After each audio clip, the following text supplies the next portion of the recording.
Mati di step. Tuh, nggak bisa jauh. Why? Safari cannot. Invalid. Safari cannot. You should use Google Chrome instead. Google better. You should use Google Chrome instead. Dr. Jyoti, would you like to just check if you're able to share the screen? Yes, but I'm just checking where is the background. Safari cannot. You should use just download it. Just download it. Takes.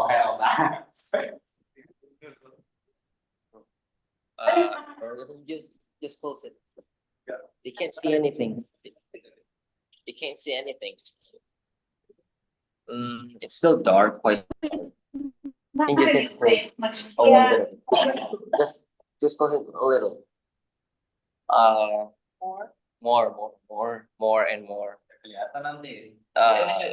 The concern is, the most concerning thing is that they cannot see us. They can see the background, but they cannot see us. Like That's the main concern. wait. Kelihatan dari kalau dari HP kakak nih terang aja. It's quite bright, but they can't really see us. Cuma kayak gini nanti Pak Fatur Nggak apa-apa. They cannot see us. The main concern is they can't see us. Or Namanya siapa nih? Kita bertiga apa? Siswa kemarin. Smaridasa. Smaridasa. No, they can see us clearly. Aduh. Why? Ya. Yes. Wait.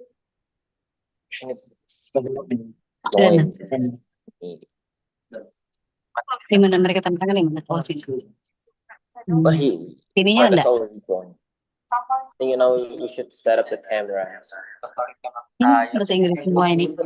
Jangan Smaridasa. Karena Smaridasa sebutan orang Indonesia. Orang sebutan Smaridasa. SMA school. Malaysia kan? Beasiswa Malaysia kan?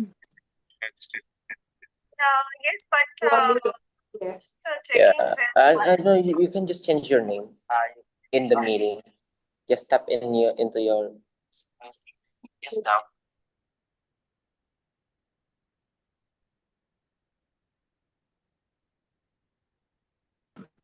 How to name it? I don't know. Okay, name your.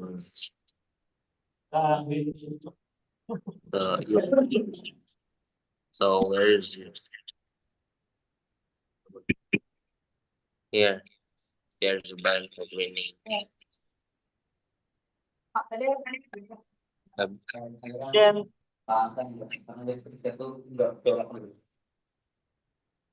I'm from Indonesia. To pick the meeting. Raviji, now I'm checking my screen sharing. Sure, please. You can see us clearly here now. Mungkin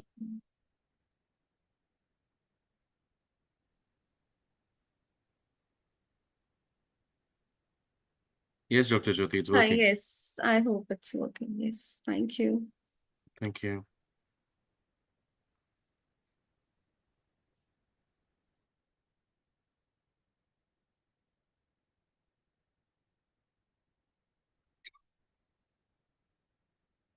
Okay, selamat pagi. A very good morning to all of you all. Since we are still waiting for the participants and also from the Ministry of Education, let me just play a couple of videos and then we will start off today's socialization.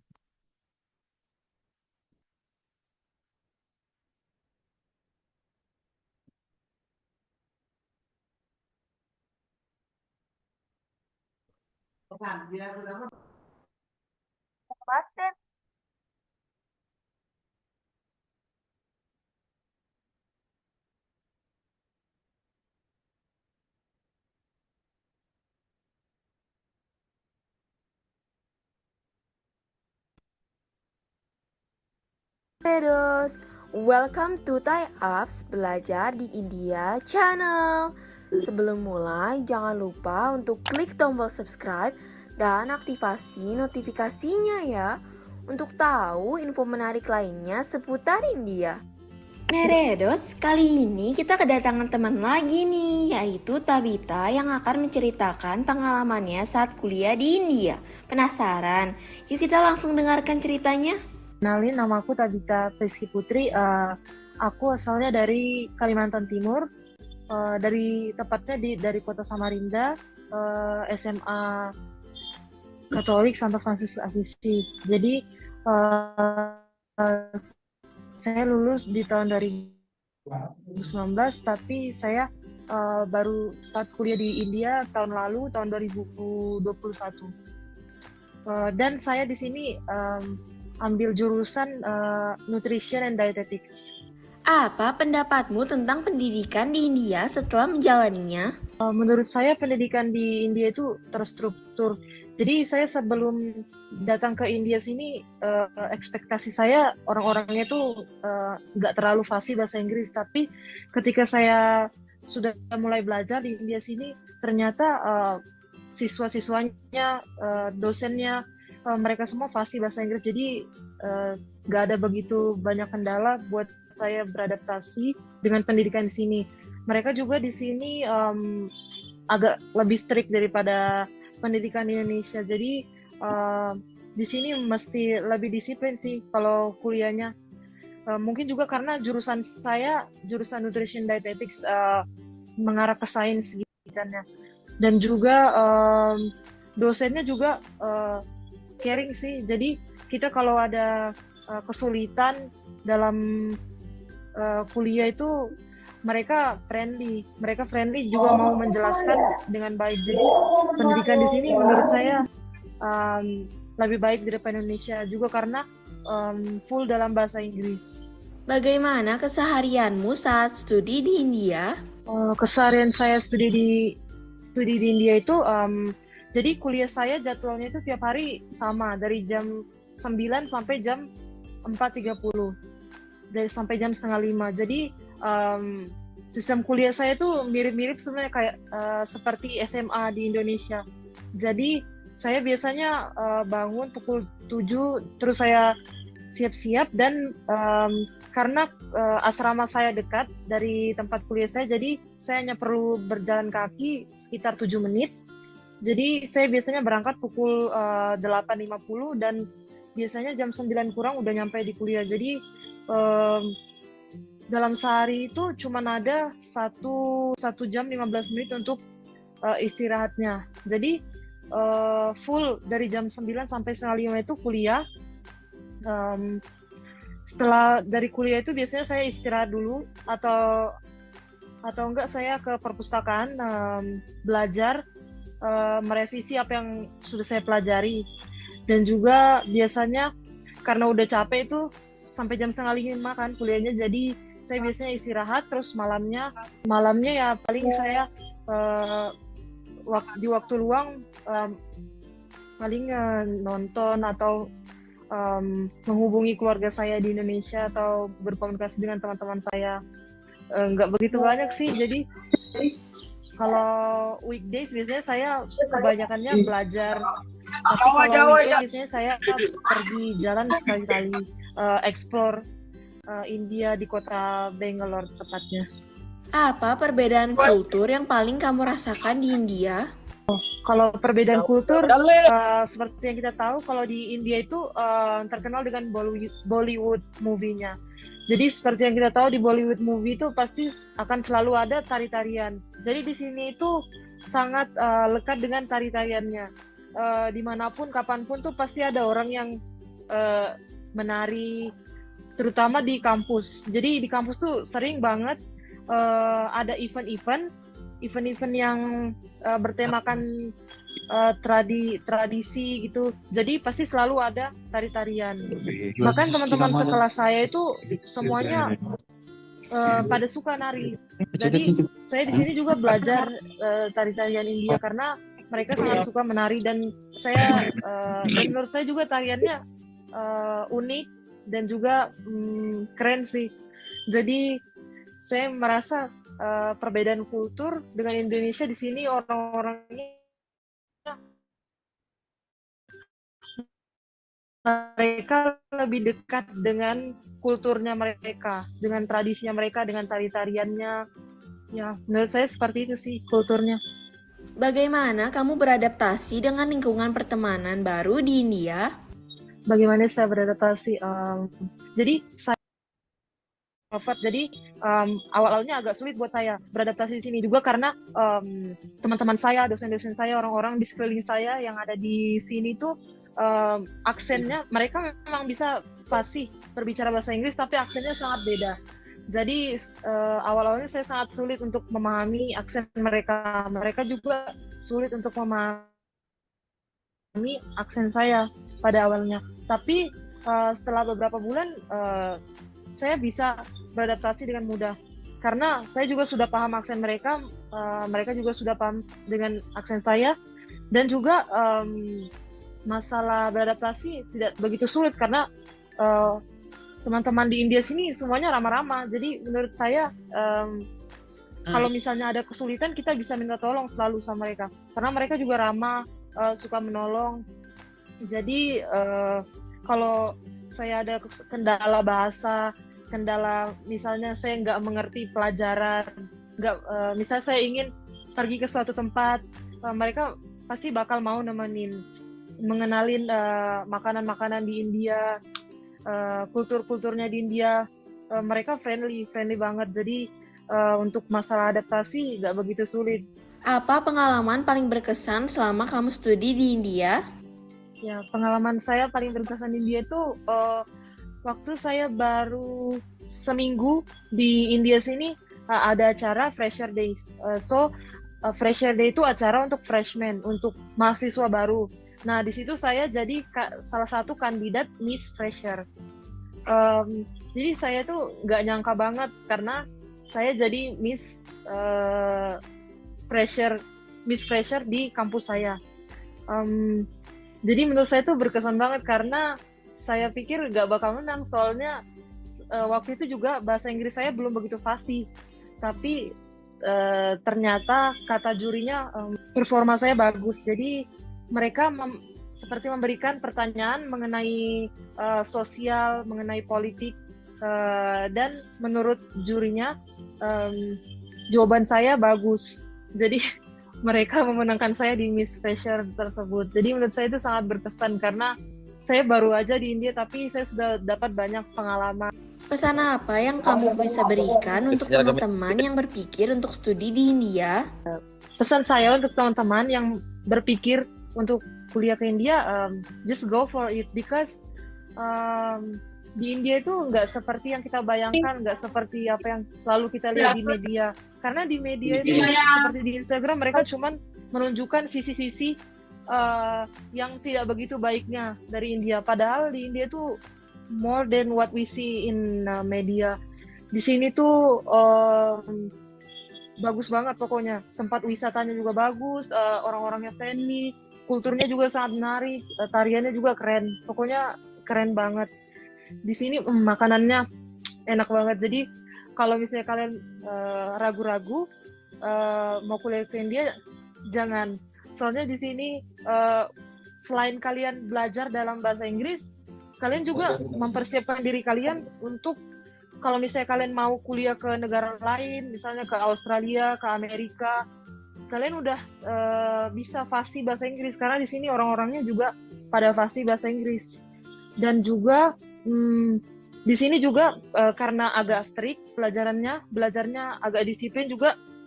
Jadi kalian akan membentuk diri kalian jadi orang yang lebih disiplin. Jadi itu sih menurut saya, jangan ragu-ragu kalau mau ke India. Soalnya di sini bagus banget. Nah, itu dia cerita Tabita di India. Apakah kamu juga tertarik untuk studi di sana? Komen di bawah ya. Oke Meredo, sekian dulu ya video dari Sita hari ini. Jangan lupa untuk follow sosial media kita. Kabi Alfi dan Akena, Pirmilange.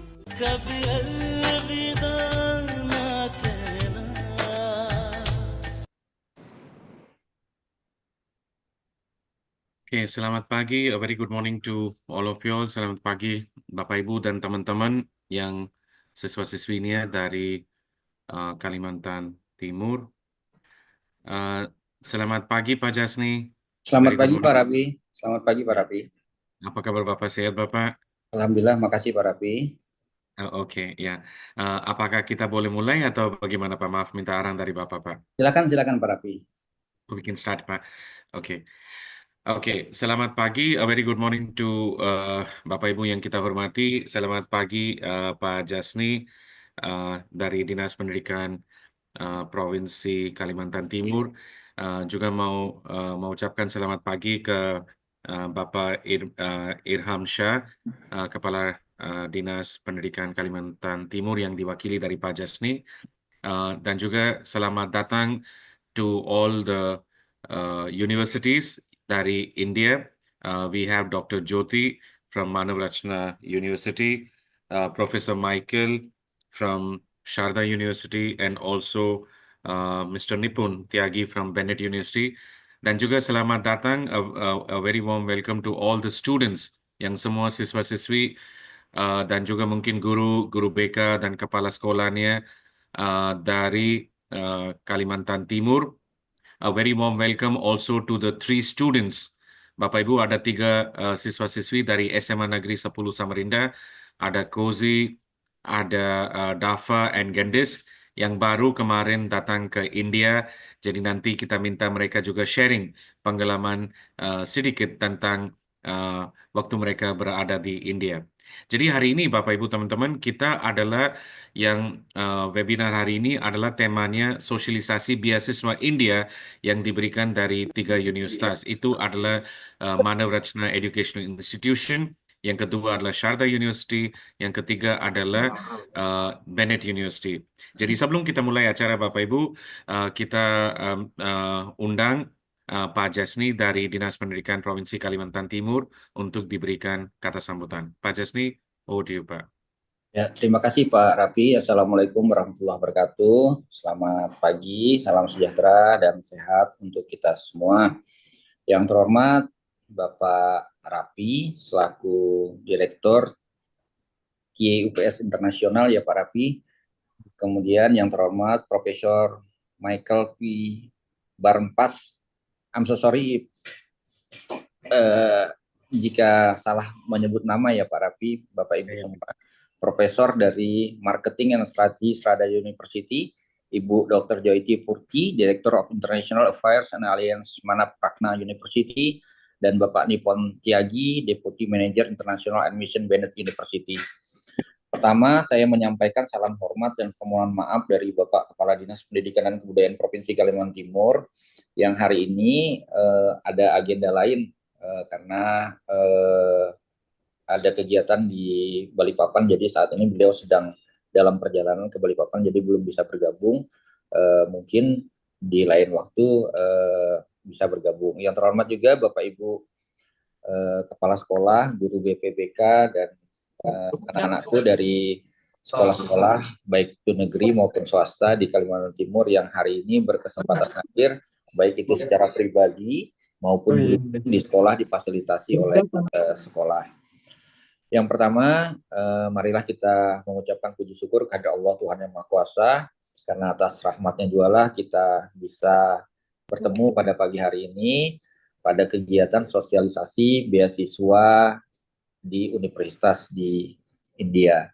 Kami atas nama Dinas Pendidikan dan Kebudayaan Provinsi Kalimantan Timur sangat menyambut baik kegiatan ini dan terima kasih ke Pak Raffi yang sudah sangat korporat sekali kerjasamanya dengan kami, saling tiktokan, saling bertukar informasi satu sama lain sehingga kegiatan ini bisa kita laksanakan. Dan saya juga memohon maaf kepada Bapak Ibu semua dan khusus kepada Pak Rapi, mungkin animo kita masih terbatas, mungkin next other time kita bikin kegiatan lagi karena memang kemarin kita ada sedikit miskomunikasi Pak Rapi, sehingga mungkin ini yang hadir masih sedikit ya, sekitar 50-an orang saja, tapi mudah-mudahan 50 orang ini bisa menjadi potensi kita untuk bisa melanjutkan ke perguruan tinggi di India.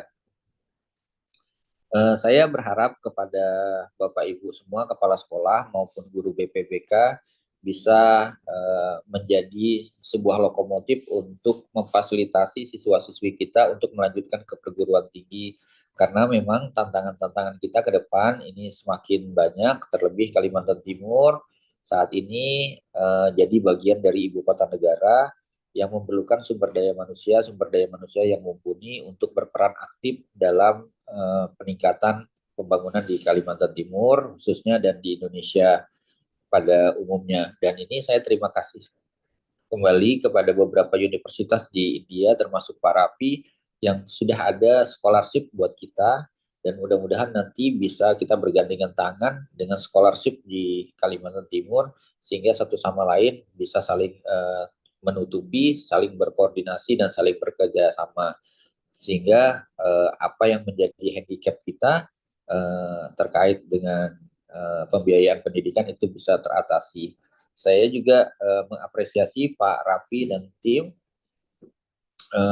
yang sudah mengundang SMA 10, yang sudah juga melakukan agreement dengan beberapa dengan universitas di India, dan ini mudah-mudahan jadi sebuah pintu masuk kita untuk kawan-kawan kita di Kalimantan Timur untuk lebih bekerja sama secara intensif dengan pihak universitas di India, sehingga kawan-kawan kita, anak-anak kita di Kalimantan Timur itu bisa mendapat fasilitas di India dengan lebih baik.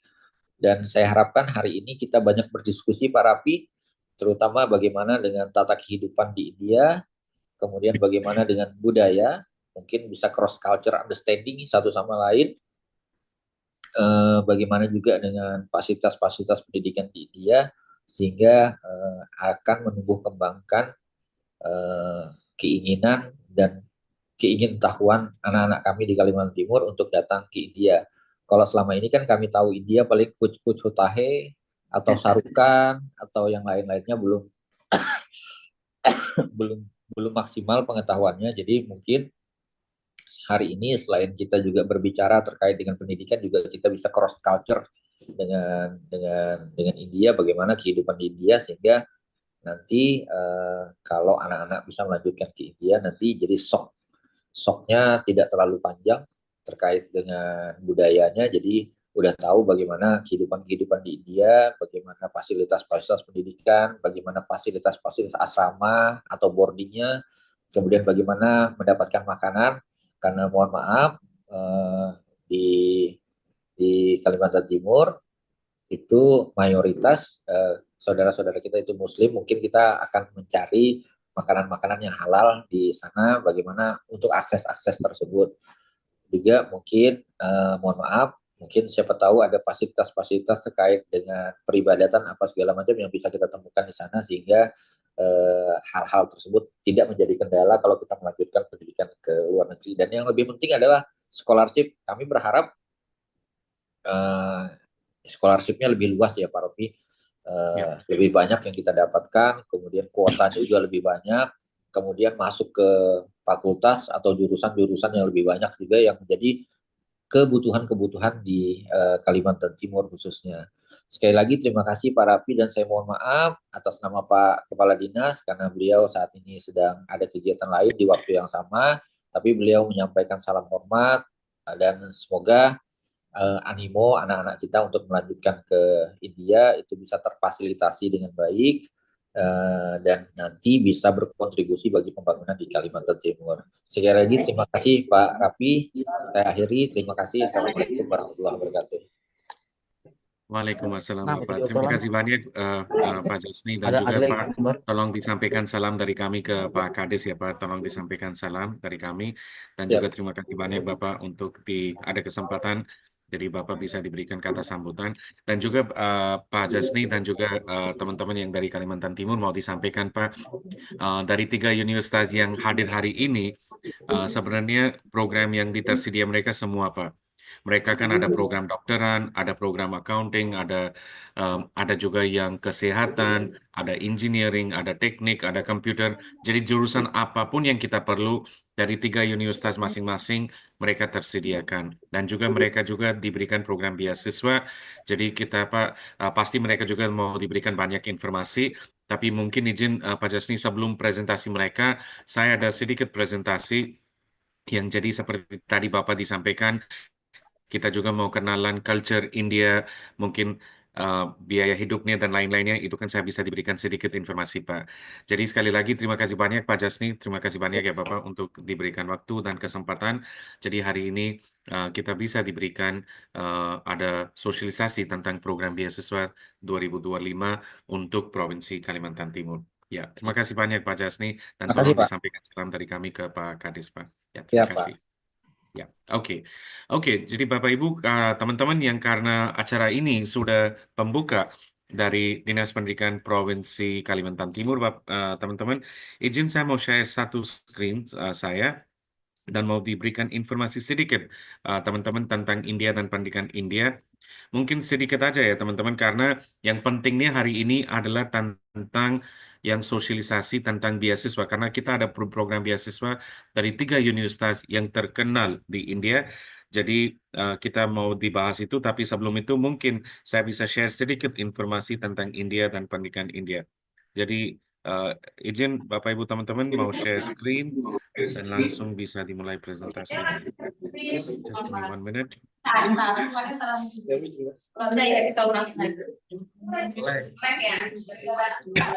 Bagus ya.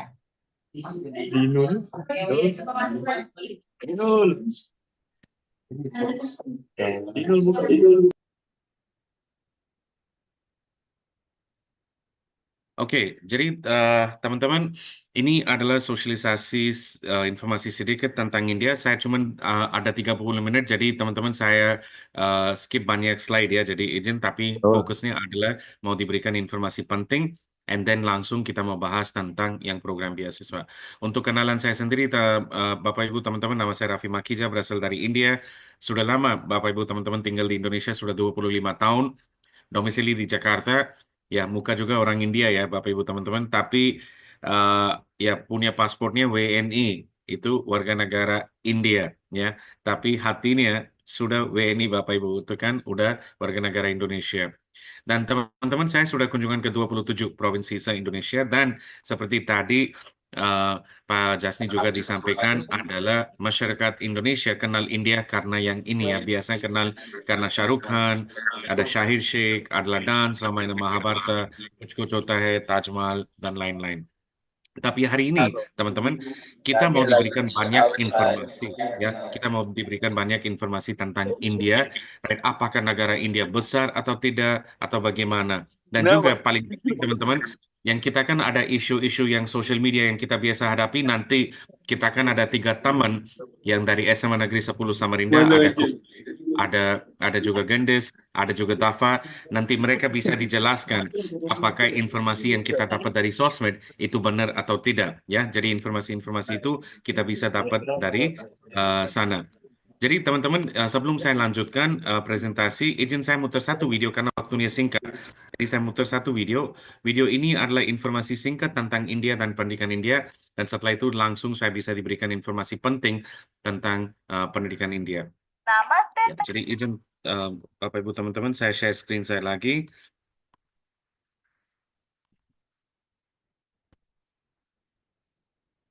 Tie Ups Belajar di India Channel. Sebelum mulai, info-info menarik tentang India. Hai semua, kalian dari kemarin tentu berpikir, kenapa Tie Ups mempromosikan India dengan gencar di Indonesia? Lalu, sebenarnya apa aja sih sisi keren dan positifnya India? Ketika seseorang menyebut India, orang-orang bakal mulai berpikir, oh, di India ada Shah Rukh Khan, ada Shahir Sheikh, dan ada Kajol. Selain itu, di kelompok lainnya akan berpikir, oh, orang di India suka menari. Kisah Ramayana dan Mahabharata juga sangat epik. Ada pula yang teringat film Kuch Kuch Hota Hai dan Taj Mahal, salah satu keajaiban dunia yang bisa kalian tonton di video sebelumnya. Itu semua tidak salah kok, Meredos. Hanya saja yang disebutkan tadi baru sebagian kecilnya saja. So, why India? Karena India sebenarnya adalah negara yang baik di bidang edukasi, wisata, dan budaya loh. Yuk kita bahas. Kita bakal mulai dengan deskripsi singkat tentang India. India beribu kota New Delhi dengan jumlah provinsi 36 dan populasi 1,3 miliar orang. Jarak dari utara ke selatan adalah 3.214 km dan dari timur ke barat 2.933 km. Wah, luas banget ya. Bahasa yang digunakan di India adalah bahasa Hindi, Inggris, dan 20 bahasa resmi lainnya. Walaupun demikian, bahasa Inggris adalah bahasa yang digunakan di seluruh India. Agama di India beragam, ada Hindu, Islam, Buddha, Kristen, Sikhisme, dan Jainisme. Mata uangnya rupiah, dan jaringan pendidikannya ketiga terbesar di dunia loh. Untuk tahu lebih jauh tentang negara India, kalian bisa nonton video ini dengan cek link in description ya. Why India? Karena pendidikannya. Sistem pendidikan di India mirip dengan Indonesia, seperti pada piramida berikut.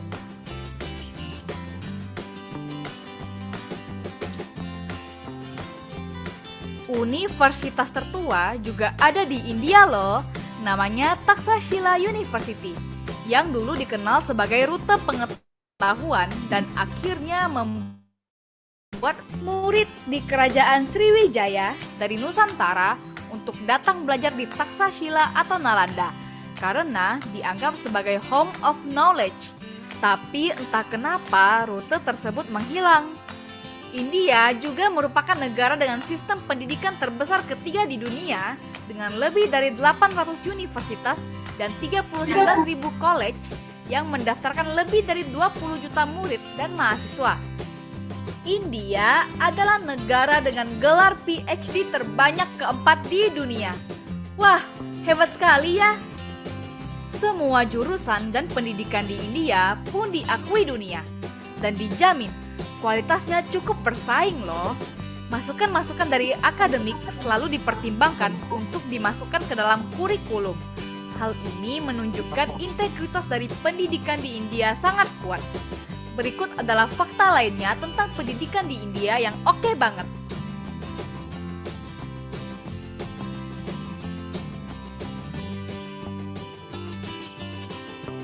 Harga buku di India murah, dan itulah mengapa siswa belajar dari buku yang merupakan sumber ilmu dan bukan PowerPoint yang merupakan sumber informasi. Sebagai bukti, inilah orang-orang yang berpendidikan di India dan menjadi CEO perusahaan besar serta pemimpin dunia.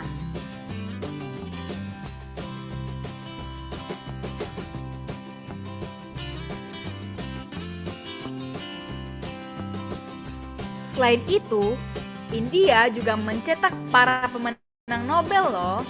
Videonya bisa cek link in description ya. India adalah tanah penemuan. Semua yang muncul di sini adalah yang sudah ditemukan oleh India dan sangat membantu kehidupan kita hingga saat ini. Perusahaan besar yang muncul di sini juga CEO-nya merupakan orang India. Ditambah lagi, perusahaan multinasionalnya sangat banyak. Keren banget kan?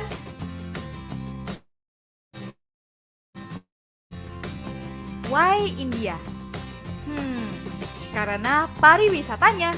Arsitektur di India gak kalah indah dan megah. Yuk kita lihat sama-sama. Kemungkinan salah satu bucket list kalian juga ada di India loh.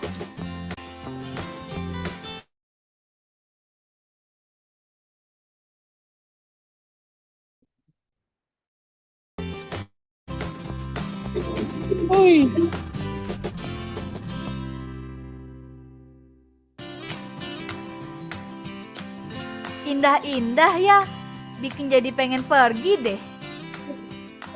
Why India? Karena budayanya. India juga kaya akan tradisi dan budaya loh, Meredos. Di India kita merayakan Holi, Idul Fitri, berbagai festival di Sungai Gangga, Diwali, Natal, dan banyak lagi. Kalian bisa nonton tentang bagaimana Ramadan di India, Festival Holi, dan Varanasi di Sungai Gangga pada video sebelumnya. Ditambah lagi, Tie-Ups juga baru saja publish serial edukasi makanan khas di India loh. Kira-kira apa lagi nih yang ingin kalian ketahui tentang India? Tulis di kolom komentar di bawah ya. India juga adalah negara kedua terbesar dengan penduduk beragama Islam terbanyak di dunia setelah Indonesia. Keberagamannya membuat orang dengan berbagai agama dan kepercayaan memiliki kebebasan untuk melaksanakan praktik keagamaannya di negara ini. Sama seperti Indonesia, di India mencari masjid dan makanan halal sangat mudah. Apalagi di India juga banyak makanan yang vegetarian. Jadi gak perlu takut untuk pendidikan ke India atau liburan ke India. Bagaimana pendapat kalian setelah tahu fakta-faktanya? Semoga video ini membantu menjawab pertanyaan kalian ya. Seringkali orang menunjukkan sisi buruk dari negara India. Padahal tidak semuanya buruk kok. Jadi, yuk kita sama-sama belajar berpikir yang lebih positif dan ikuti terus channel Tie-Ups Belajar di India untuk fakta menarik lainnya tentang India. Sekian video hari ini. Kabi Alfidana Kena, Tirmilenge. Oke, jadi teman-teman itu kan ada informasi singkat tentang India ya, itu kan udah dapat. Jadi teman-teman maaf karena waktunya mepet. Ya, jadi saya cuman cover beberapa slide yang penting karena kita jadi negaranya besar ya teman-teman. Ke India Utara itu kan bisa 4,5 jam. Itu kan negaranya luas sekali ya kan, ini 3.200 km dan sama dari timur sampai barat. India negara sekuler dan teman-teman kita ada 36 provinsi ya. Ini kan warna-warni adalah provinsi, kita ada 36 provinsi, ada beberapa pulau dan maaf tapi kalau Anda lihat yang sebelah kanan di bawah ini kan ada banyak pulau-pulau ya. Itu sebenarnya ada tanah air kita Indonesia. Dari Aceh kita cuma 150 km dari laut. Dan ini adalah beberapa fakta demokrasi terbesar di dunia. India is the world's second largest English speaking country. Penduduk udah nomor 1 di dunia saat ini sejak tanggal 12 April tahun 2023. Kekuatan militer nomor 4. India punya teknologi nuklir. Banyak CEO dari perusahaan besar di dunia adalah dari India. Jumlah masjid, teman-teman, ya. Jumlah masjid di India lebih dari 300.000 masjidnya. Sebenarnya kalau mau cari makan halal atau masjid, itu gampang sekali, ya. Karena di India penduduk Islam lebih dari 200 juta. Itu nomor 2 di dunia setelah Indonesia adalah di India. Ini adalah beberapa pencapaian. Sekarang, teman-teman, kalau kita lihat, ini adalah kota Bangalore yang terkenal di dunia as the Silicon Valley of Asia. 25% tenaga kerja di NASA adalah orang India, 30% tenaga kerja di Amerika atau di Microsoft adalah orang India, dan 7 dari 10 CEO yang ada di Amerika adalah orang India. Artinya kualitas pendidikan India udah akui di seluruh dunia. Sekarang teman-teman, ekonomi India udah nomor 5 di dunia ya. Kadang-kadang di sosmed kan ada negara yang miskin, teman-teman tolong di Google, dicek. Dan India nomor 5 di dunia ya. Jadi pertama Amerika, 2 Cina, Jepang, Jerman, India nomor 5. Dan katakan tahun 2027 ekonomi India 2 tahun ke depan, ekonomi India udah nomor 3 di dunia. India adalah negara yang udah nyampe ke bulan selatan, solar panel terbesar di dunia adalah di India, jembatan kereta tertinggi dunia, ada tunnel terpanjang dibikin 10.000 feet di atas gunung ada di India, jalan tertinggi ada di India, stadium terbesar, patung tertinggi di dunia. iPhone 16 sudah pindah produksi dari Cina ke India. India juga punya sistem BPJS untuk 1,4 miliar orang, hampir 5 kali lipat kalau banding sama Indonesia. India juga terkenal, Bapak Ibu teman-teman, as a pharmacy of the world. Karena waktu ada situasi COVID, India ekspor 250 juta vaksinasi ke 100 negara dan 20 negara diberikan gratis. India ada banyak perusahaan-perusahaan sekarang udah global. India juga sekarang terkenal untuk renewable energy, obatan, perawatan, IT, computer, engineering, business management, dan lain-lain. Sistem pendidikan India, teman-teman, seperti di video, sama dengan Indonesia, SD, SMP, SMA, S1, S2, S3. Universitas tertua di dunia adalah di India, teman-teman. Itu namanya Universitas Takshila yang berdiri tahun 700 sebelum Masehi. Nah, kita, Bapak Ibu teman-teman, ada di India karena negara ini besar, kita ada lebih dari 40.000 universitasnya ya. Banyak sekali. Tapi hari ini kita ada 3 universitas yang mereka diberikan program beasiswa yang jadi langsung itu mereka sharing informasi ke teman-teman hari ini. Nah, kenapa pernikahan India bahasa pengantar 100% pakai bahasa Inggris ya teman-teman, tapi paling penting adalah fokusnya adalah bukan ke grammar tapi ke komunikasi, dan juga nggak perlu IELTS, nggak perlu TOEFL, yang intinya kalau bisa komunikasi pakai bahasa Inggris itu sudah. Dan juga kenapa pernikahan India? Karena sistem pernikahan India nomor 3 di dunia, dosen-dosen dengan kualifikasi PhD nomor 4 di dunia. Program diberikan dari Universitas India udah akui di seluruh dunia ya, termasuk di Indonesia, tapi dengan biaya. Teman-teman, itu yang kuncinya. Biayanya lebih hemat kalau banding sama Indonesia, atau hampir sama ya kalau kita lihat dari biaya hidup, biaya kuliah, tapi kualitas yang bagus. Semua program, ya teman-teman mau fakultas yang mana, semua diberikan dari Universitas India, dan nanti 3 universitas yang Sharda University, Manarachna University, dan juga adalah Bennett University yang mau sharing informasi. Di India harga bukunya murah sekali, nanti tadi sudah jelaskan di video. Dan satu hal menarik ya teman-teman adalah di India, tujuan pernikahan India adalah bukan cuma bagi ilmu, tapi adalah bagaimana siswa-siswi bisa dapat kerja sebelum lulus. Jadi ada jaminan kerja ya Bapak Ibu teman-teman dari Universitas India, karena mereka kerjasama dengan perusahaan-perusahaan sebesar di dunia, termasuk perusahaan India, di mana ada pastikan ada kerja yang ditersediakan dari universitas-universitas ini. Dan bukti CEO dari perusahaan sebesar di dunia adalah dari India. Banyak Perdana Menteri, Presiden dari banyak negara adalah dari India. Ada juga banyak Nobel Laureate dari India. Ini adalah banyak penemuan yang kita digunakan setiap hari, dan mereka berasal dari India. Sekarang ada perusahaan-perusahaan India udah global ya Bapak Ibu, teman-teman. Dan termasuk ke India juga adalah yang perusahaan-perusahaan yang seperti ini, mereka ada di Indonesia juga. Untuk tempat wisatanya banyak sekali ya, seperti di Kalimantan Timur, di India juga bukan cuma Taj Mahal, tapi ada banyak tempat-tempat yang wisata yang ada di India. Tentang culture, teman-teman, kita di India ada orang Hindu yang mereka dengan ibadah Hindu mereka meniarakan Holi Diwali, tapi kita juga meniarakan Idul Fitri, kita juga meniarakan yang Christmas karena India adalah negara yang sekuler. Nah, teman-teman di Indonesia kan kita ada yang Bhinneka Tunggal Ika, di India sama teman-teman. Itu namanya Unity in Diversity. Ya, it's Unity in Diversity, di mana ya bisa lihat anak-anak yang kecil yang ini kelihatannya beda, tapi mereka semuanya adalah warga negara India. Walaupun pakaiannya beda, aksesoriesnya beda, warna kulitnya beda, hidungnya beda, makanan juga beda, tapi mereka semuanya adalah warga negara India. Ya. Dan juga teman-teman untuk makanan, persepsi India adalah yang kita makan roti canai, tapi kita juga makan nasi. Yang di India Selatan khususnya, nah makan nasi pagi, siang, malam. Ya, ini yang mau disampaikan di India seperti tadi, penduduk Islam nomor 2 di dunia setelah Indonesia adalah di India.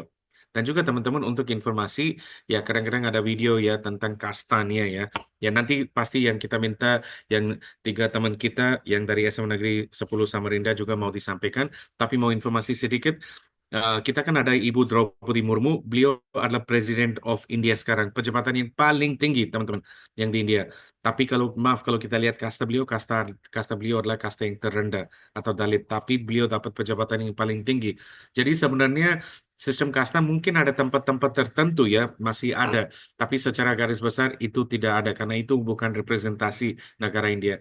Dan juga untuk informasi, ini adalah Dr. B.R. Ambedkar, yang orang yang nulis buku konstitusi, yang kita semua warga negara India mereka percaya dengan buku ini, dan mereka yang dibikin adalah Dr. B.R. Ambedkar yang sendiri adalah orang dengan kasta yang namanya Dalit. Biaya hidup teman-teman di India murah ya. Maaf izin mau sharing sedikit sebelum kita langsung ke beasiswa. Di India dengan biaya 40.000 rupiah ya, ini dirupiahkan, kita bisa dapat internet 1,5 giga setiap hari. Ya, artinya itu kan dapat yang internet 45 giga per bulan plus unlimited calls. Kalau mau telepon dari India Selatan ke utara, timur ke barat, mau telepon ke HP, mau telepon ke rumah, semuanya udah masuk. Biaya hidup teman-teman di India murah sekali. Ya bisa lihat dari harga yang Panadol yang 10 butir harganya 13.000. Ya di Indonesia harganya di India cuma 15 butir harganya 2.000. Sayur-sayurannya murah sekali kalau kita banding sama Indonesia. Jadi rata-rata ya Bapak Ibu teman-teman di India dengan biaya 2,5 juta per bulan, ya itu sudah termasuk tempat tinggal di asrama yang tersedia dari kampus, sudah termasuk listrik, laundry, internet, dan juga udah makanan 3 kali, dan bukan itu nasi goreng tek-tek ya teman-teman. Uang jajanan juga nggak mahal karena biaya hidup di India tidak mahal teman-teman ya. Dan juga yang nanti ini dibicarakan ada banyak program beasiswa ya teman-teman, nanti dijelaskan dari universitas-universitas tersebut. Yang ini kan program beasiswa nanti disampaikan. Mungkin untuk admission proses Bapak Ibu teman-teman, ini adalah link, nanti pasti ada universitas yang mau diberikan informasi, tapi jika ada teman-teman ingin mau didaftarkan, ini adalah link yang Anda harus didaftarkan. Nanti yang dokumen atau syarat yang Anda dibutuhkan adalah kita perlu nilai rapot kelas 10, 11, 12, dan juga perlu kartu identitas, itu bisa ke paspor atau bisa juga yang namanya KTP atau kartu siswa siswinya, dan juga perlu paspor foto dan juga perlu surat rekomendasi dari sekolahnya yang tanda tangan dari kepala sekolah atau dari guru BK. Setelah itu teman-teman, setelah Anda udah daftarkan ke link dan udah diberikan dokumen, kita diberikan counseling dari tim kami dari TIAPS, karena kita adalah lembaga yang berdiri tahun 2015 dengan objektivitas bagaimana India dan Indonesia bisa kerjasama di bidang pendidikan. Ya, jadi kita diberikan counseling untuk seleksi fakultas, program, universitasnya, akomodasi, dan juga kita membantu. Ini semua gratis ya Bapak Ibu teman-teman. Kita nggak minta biaya apapun karena objektif kami adalah untuk berkembang link pendidikan antara India dan Indonesia, dan khususnya hari ini dengan Provinsi Kalimantan Timur. Kita juga membantu untuk aplikasi visa, dan juga yang sebelum Anda berangkat kita diberikan pre-departure briefing, dan juga setelah udah datang ke India, pasti ada yang Universitas India dijemput Anda untuk bawain ke kampus, kenalan dengan kampus, dan juga dengan asrama dan makanannya. Ya, jadi di kesimpulan Bapak Ibu teman-teman, kita kan India dan Indonesia adalah maritime tertengah, kita nggak jauh, culture-nya banyak mirip ya, seperti tadi kita sudah lihat di video. Kualitas pendidikan, kualitasnya bagus, dengan biaya tidak mahal. Nggak perlu IELTS, nggak perlu TOEFL. Dan juga teman-teman, khususnya untuk yang sidang skripsi, tidak perlu untuk yang jurusan yang non-teknik. Untuk teknik tetap perlu, tapi untuk non-teknik tidak perlu. Dan juga kita adalah Asosiasi Siswa-Siswi Indonesia yang sekarang belajar di India. Jadi teman-teman, ini adalah nomor-nomor saya, dan juga nanti saya minta rekan saya, Mbak Kristi, juga di-share nomornya di chat box. Dan juga Bapak Ibu teman-teman, we'd like to inform you, today's webinar we are also broadcasting on the YouTube, right? So I think ada beberapa, there are some people who are watching this webinar through the YouTube. So saya minta Mbak Kristi dan juga Mbak Kenaya untuk share nomornya di chat box. Nanti jika ada Bapak Ibu teman-teman ingin mau ditanyakan, silakan. Dan juga Bapak Ibu teman-teman, kita juga adalah di social media. We are also there on Facebook, kita ada juga di Instagram, dan kita ada juga di YouTube. Dan di YouTube, Bapak Ibu teman-teman, kita ada banyak testimoni. Seperti tadi ada Tabita, nanti 3 siswa-siswi teman kita dari SMA Negeri 10 Samarinda mau disampaikan a short sharing session tentang mereka. Tapi kita juga adalah banyak testimoni dari orang tua, dari siswa-siswi, dan juga dari rektor, dan juga dari beberapa teman-teman kita dari Indonesia yang pernah datang ke India. Mungkin itu aja Bapak Ibu mau disampaikan. Terima kasih banyak untuk diberikan waktu. Jadi sekarang Bapak Ibu teman-teman, saya mau undang Dava sama Gandes, yang 3 siswa-siswi dari SMA Negeri 10 Samarinda yang kemarin ya teman-teman, mereka datang ke India ya karena mereka ikutin dengan sekolah untuk 1 minggu ya teman-teman, mereka datang ke India, dan mungkin hari ini ya kita mau undang mereka untuk sharing pengalaman mereka tentang India, pendidikan India, dan mungkin tentang isu-isu yang tentang kita kan ada dapat negatif informasi tentang India, apakah itu benar atau tidak ya. Jadi mungkin kita langsung dengar dari mereka. Ya, Cozy, are you there? Cozy, Gandes, sama Dava? Karena tadi mereka ada semua di dalam satu screen atau di dalam satu komputer. Are you there, Cozy? Can you hear us? Can you hear us? Yes, we can hear you. Yeah, yes, we can. Yes, I can hear you. There you go. There you go. Is it SMA 14 jelas. clear ya, Pak? one minute? Let me. Yes, you're there. Oh. Itu pakai bahasa Indonesia ya, Pak? Ya, pakai bahasa Indonesia. Ya. Atau bahasa Inggris. pengalaman kita selama di dari kita bertiga ya. Kalau dari saya sendiri pengalaman yang istilahnya nggak bisa dilupain lah. Karena kita lihat sendiri kayak kita pertama kali juga nih kita keluar negeri terus kita lihat India ini kayak negara unik, terus juga banyak hal yang kita experience karena India sendiri ini istilahnya cukup affordable atau cukup murah. Jadi bisa kita wisata, kita bisa jalan juga dengan mudah karena biayanya cukup. Jadi menurut saya kalau soal kebersihan sendiri, kebersihannya ya lumayan lah, cukup terjaga karena ya tidak seperti di sosial media. Bagaimana dengan Dava? Jadi selamat pagi semua. Saya Muhammad Tawari. Ya. Jadi yang Teleponnya Bu Anu sana, nak. pengalaman yang sangat poin.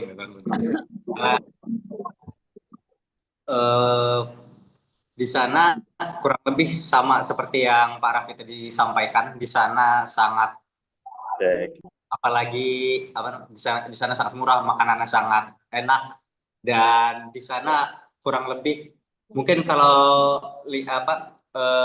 kalian lihat dari internet, dari media, bla bla bla bla, itu kelihatannya orang-orang India tuh kurang friendly gitu ya. Cuma kalau ke sana mungkin agak surprise pertama-tama itu kayak kurang lebih susah orang India itu keramahannya tuh kurang lebih sama kayak orang Indonesia. Kalau kalian senyum itu pas Cek. dan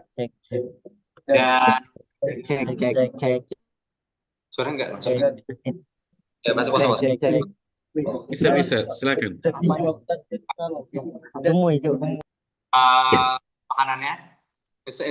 makanannya sangat enak, kurang lebih makanan dari sana.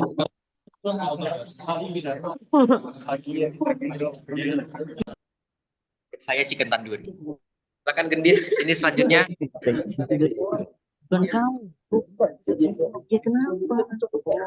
Oke, baik. Menurut saya, perkenalkan dulu sebelumnya, nama saya Gendis Ayu Anggreni Ruskanto, biasa dipanggil Gendis. Saya merupakan siswi dari SMA Negeri 10 dan juga Cek. mereka berdua. Tes. Halo. Kamu selama di terutama di universitasnya nih. Oke. Kan kita ada kunjungan ke universitas dan Halo Gendis. ya.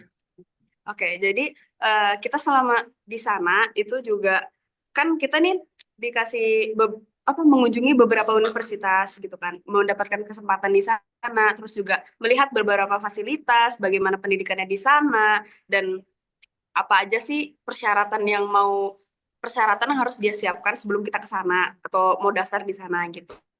Dan menurutku setelah aku ke sana dan melihat sendiri gimana gitu, itu aku merasa lebih, bukan gimana ya, kayak sih maksudnya Bukan lebih Indonesia ini bukan kurang, tapi mungkin harus lebih bisa mengikuti India gitu loh dari sistem pendidikan, terus juga cara mereka memanage pendidikan itu seperti beasiswanya, terus juga biaya-biayanya di India sendiri kayak biaya untuk textbook itu jauh lebih murah, bahkan untuk buku-buku yang berbahasa Inggris. Iya. Dan kita lihat di Indonesia sendiri kan buku berbahasa Inggris sangat mahal. Yap. Nah, jadi kalau misalnya nih tentang biaya per bulannya di sana tuh cukup murah ya guys. Istilahnya bisa dibandingkan dengan Indonesia. Iya, bisa dibandingkan sama Indonesia. Jadi kalau di sana itu sekitar 10.000 sampai 15.000 rupiah. Dan itu kalau misalnya di rupiahkan itu sekitar 3 juta, 2 juta bulan gitu. Dan pendidikannya bagus sih. Pendidikannya, dan mungkin harapan kami bertiga, semoga Indonesia ini bisa mengikuti pendidikan di India juga. Terus juga Dava mau menambahkan sedikit. Izin nambahkan juga bagi yang ingin berencana untuk kuliah di India itu juga bisa sangat membantu, apalagi yang mungkin ekonominya bukan ngolah kayak no offense ya, yang mungkin ekonomi sedang bermasalah. Ini dikarenakan di sana sudah harganya lebih murah, tapi pendidikannya itu sudah sangat terjamin. Jadi salah satu universitas yang kami kunjungi aja ke India itu Bekerja sama. ya sudah bekerja sama. Jadi ada kayak papan display yang menunjukkan setiap tahun perusahaan-perusahaan ini akan datang ke universitas itu untuk memilih mahasiswa-mahasiswa yang baru lulus untuk langsung direkrut untuk mengikuti mereka. Dan perusahaan-perusahaan itu diantaranya adalah Google, Amazon, Meta, dan juga Nvidia. Wah, jadi Keren banget. di sana sudah dari situ saya sudah kelihatan itu kualitas jaminan pendidikan di sana sangat maju. Ya begitu dari kami. Mohon maaf kalau ada salah kata. Oke, mungkin Mas Dafa, Mas Gozi sama Mbak Denggendis mau tanya. Ini beberapa hal ya. Waktu Anda ke India ya dan mungkin ke kampusnya, apakah ada siswa-siswi internasional nggak di sana? Bisa ceritain sedikit nggak? Apakah mereka ada international students? Nanti bahasa pengantarnya pakai bahasa Inggris atau gimana? Bisa ceritain nggak sedikit? Kalau misalnya international student sendiri yang kami bertiga temuin itu pada saat kalau tidak salah di Sharda University dan Prashna itu kami bertemu dengan mahasiswa dan mahasiswi, ada yang dari Myanmar, ada yang dari Nigeria, ada yang dari Zambia, ada yang dari Tanzania, dan bahkan ada di Sharda saya bertemu dengan mahasiswa dari Papua Nugini. Jadi mereka ini rata-rata mereka English dari negara bekas jajahan Inggris. Jadi mereka semua pakai bahasa Inggris. Jadi di kampus mereka tuh pakai bahasa Inggris. Dan mereka sendiri kayak sangat ramah-ramah banget. Terus mereka juga kayak ngenalin banget tuh lingkungan-lingkungan kampus seperti apa. Mereka juga nyeritain pengalaman mereka seperti apa. Gitu. Juga bagi yang mungkin bahasa Inggrisnya ingin berencana untuk kuliah di sana namun bahasa Inggris masih kurang lancar, universitas-universitas di sana tuh menawarkan ada kurang lebih kursus gratis ya sampai bisa untuk melatih bahasa Inggris sampai lancar, dan itu gratis. Jadi ya berbeda dengan negara-negara kalau misalnya kalian mau kuliah kalian harus punya English proficiency, misalnya IELTS, TOEFL, C1 atau mungkin SAT. Di India ini kalian nggak perlu itu ya, kalian nggak perlu, tapi kalau kalian misalnya punya kalian bisa lampirin, tapi itu tidak masuk dalam requirement-nya, tidak masuk dalam requirement untuk kalian apply ke universitas itu. Jadi kalau misalnya kalian kurang lancar dalam berbahasa Inggris, nanti di universitas itu kalian bakal dikasih kursus gratis selama mungkin beberapa mahasiswa, setiap orang sih berbeda-beda ya. Ada yang 2 bulan, ada yang 3 bulan, ada yang bahkan sampai 6 bulan, dan itu gratis ditanggung oleh universitas. Oke, ya, dan juga mungkin Mas Gosi, Bagendis sama Mas Dafa mau ditanyakan ya, maaf izin mau tanyakan. Kita kan seperti tadi yang Pak Jasni juga disampaikan, kita kan di Indonesia banyak ya, kita kan ibadah dengan Islam. Kalau mau cari makan halal, gimana? Itu gampang atau tidak? Pertama, yang kedua, maaf ini khususnya dengan Bagendis, yang kalau kita kan ada teman-teman yang pakai jilbab, gimana ya itu? Apakah susah nggak? Karena persepsi ya di sosial media kan India negara Hindu, kalau kayak saya kan orang Islam, takut ya kadang-kadang datang ke India. Gimana? Bisa ceritain sedikit nggak pengalamannya? So about the food, jadi untuk makanannya di sana kurang lebih makanan halal tuh sangat mudah ditemukan karena di sana tuh mayoritas populasi Hindu, tapi ada dan mereka makanannya dan mereka itu vegetarian. Jadi semua makanan bahkan dari semua hotel yang kami datangi itu semua makanannya itu berbasis buah dan sayur aja. Daging hampir tidak ada.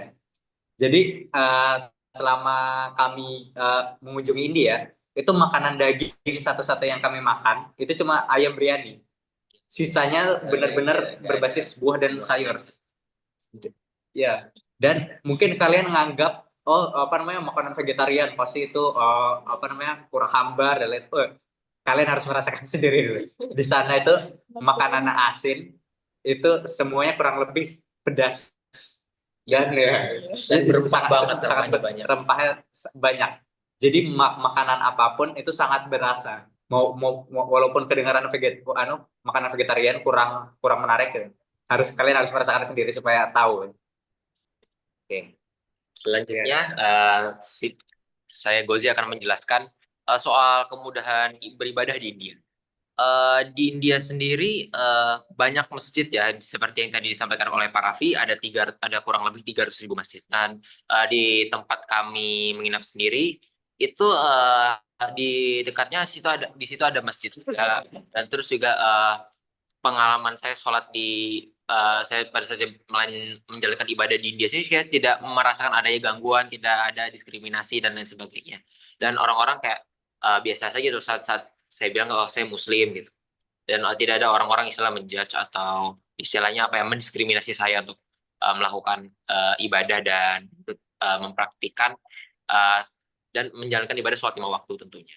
Bahkan pada saat kami di rest area di jalan tol pada saat itu kebetulan ada ruang kosong di rest area itu dan kita diizinkan untuk sholat di situ. Jadi ada beberapa staff dari rest areanya itu bantu nyusun kursinya dan kita dikasih tempat untuk sholat. Jadi mereka sangat-sangat membantu dan mereka sangat mengakomodasi kita dalam beribadah. Kemudian lanjutnya untuk Gendis, pengalaman sebagai perempuan berhijab. Oke, baik. Jadi sejauh yang saya di sana, selama saya di sana, itu saya nggak merasa saya tuh kayak stranger gitu. Jadi kalau kan saya tuh udah pernah ke beberapa negara dan saat saya menggunakan hijab di sana, mereka tuh mikirnya kayak aneh gitu, kayak ini orang dari mana gitu, ini kok pakai apaan, ini aksesoris apa gimana gitu. Jadi pas saya di sana tuh saya agak shock ya, kayak mereka tuh welcome banget, terus juga mereka tahu kalau apa yang saya gunakan ini kayak oh ini hijab gitu. Jadi ya nggak ada tuh mereka ngelihat saya tuh kayak alien stranger, like nggak tahu dari mana gitu, terus tiba-tiba di situ. Nah jadi kalau di sana tuh saya nggak merasa terancam, jadi welcome aja semuanya. Ya, dan banyak orang di sana juga berhijab. Dan beberapa orang di sana juga Muslim kan, berarti mereka di sana juga pada pakai hijab gitu. Bahkan banyak di India muslimahnya bahkan menggunakan niqab atau bercadar. Bercadar, mereka ada yang bercadar juga. Dan itu kita lihat bercadarnya itu di tempat-tempat umum, pasar, mall dan sebagainya yang banyak orang, dan mereka tuh nggak dianggap kayak aneh banget nih. Kalau di Indonesia kan kita kalau ada orang bercadar langsung dilihatin kan, dia nggak, karena mereka udah terbiasa dengan hal itu. Jadi 11-12 sama kayak Indonesia. Jadi. Oke. Next one. Oke. Ya, terus mungkin satu hal lagi ya. Kita kan pikirin tentang amanan dan nyamanan, karena kadang-kadang itu kan ini adalah sesuatu yang kita biasakan pengen tahu. Apakah menurut Anda kalau contohnya ya, kalau malamnya kita bisa jalan-jalan atau gimana ya? Suasananya gimana di sana? Kalau mau ke pasar, mau ke shopping, dan juga mau ketemu sama orang, gimana? Itu kan sama dengan Indonesia atau mungkin beda ya? Karena kadang-kadang itu pikiran kita kan, takut ya, kita takut karena dengar-dengar yang media ini ya. Kalau saya kan dari negara luar atau mungkin khususnya kalau saya bilang dengan ibadah Islam mungkin agak beda. Gimana ya? Menurut Anda pengalaman mungkin? Karena kalau nggak salah bertiga teman-teman ini kan udah pergi ke Jaipur, udah pergi juga ke Agra dan ke Delhi. Gimana yang tentang mungkin makanan-makanan biaya gimana? Mungkin kalau nggak salah minum jus juga yang 10 rupiah ya, yang 2.000. 10.000 rupiah itu hanya 2.000 rupiah. Iya. Jadi soal keamanan dan keamanan sendiri ya, saya sih tidak merasa kayak merasa terancam atau merasa tidak aman saat ini. Saya merasa sangat aman dan mungkin juga saya merasakan kayak ya ini tidak mungkin pada saat saya di India itu saya merasakan satu hal yang mungkin agak aneh di pikiran saya. Jadi saya berasa seperti di Indonesia tapi lagi gak di Indonesia. Jadi situasinya mirip, lingkungannya mirip, tapi yang beda cuacanya doang. Gitu. Menurut saya soal keamanan sana, saya pada saat saya di India itu saya merasa satu hal yang mungkin agak ada di pikiran saya. Ya, silakan, Sri. Silakan. No, Miss. go ahead, go ahead, go ahead.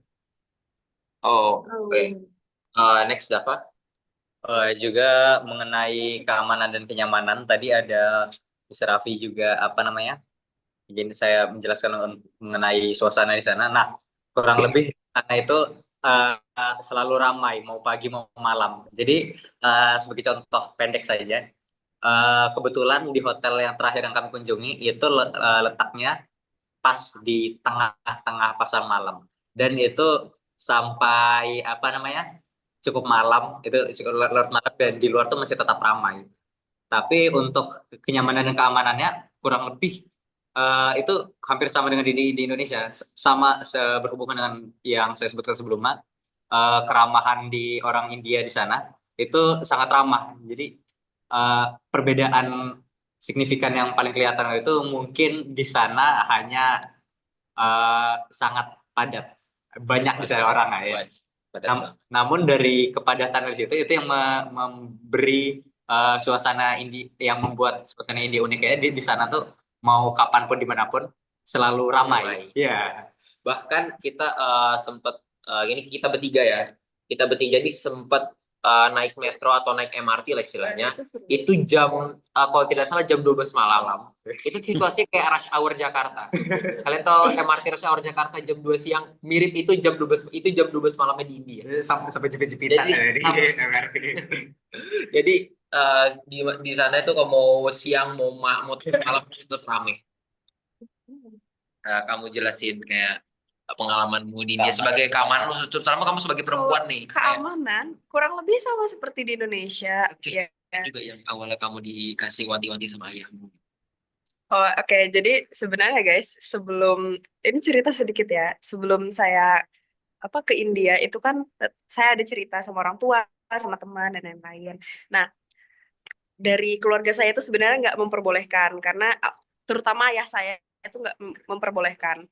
Dan juga mama saya itu sempat nanya tentang tingkat kriminalitas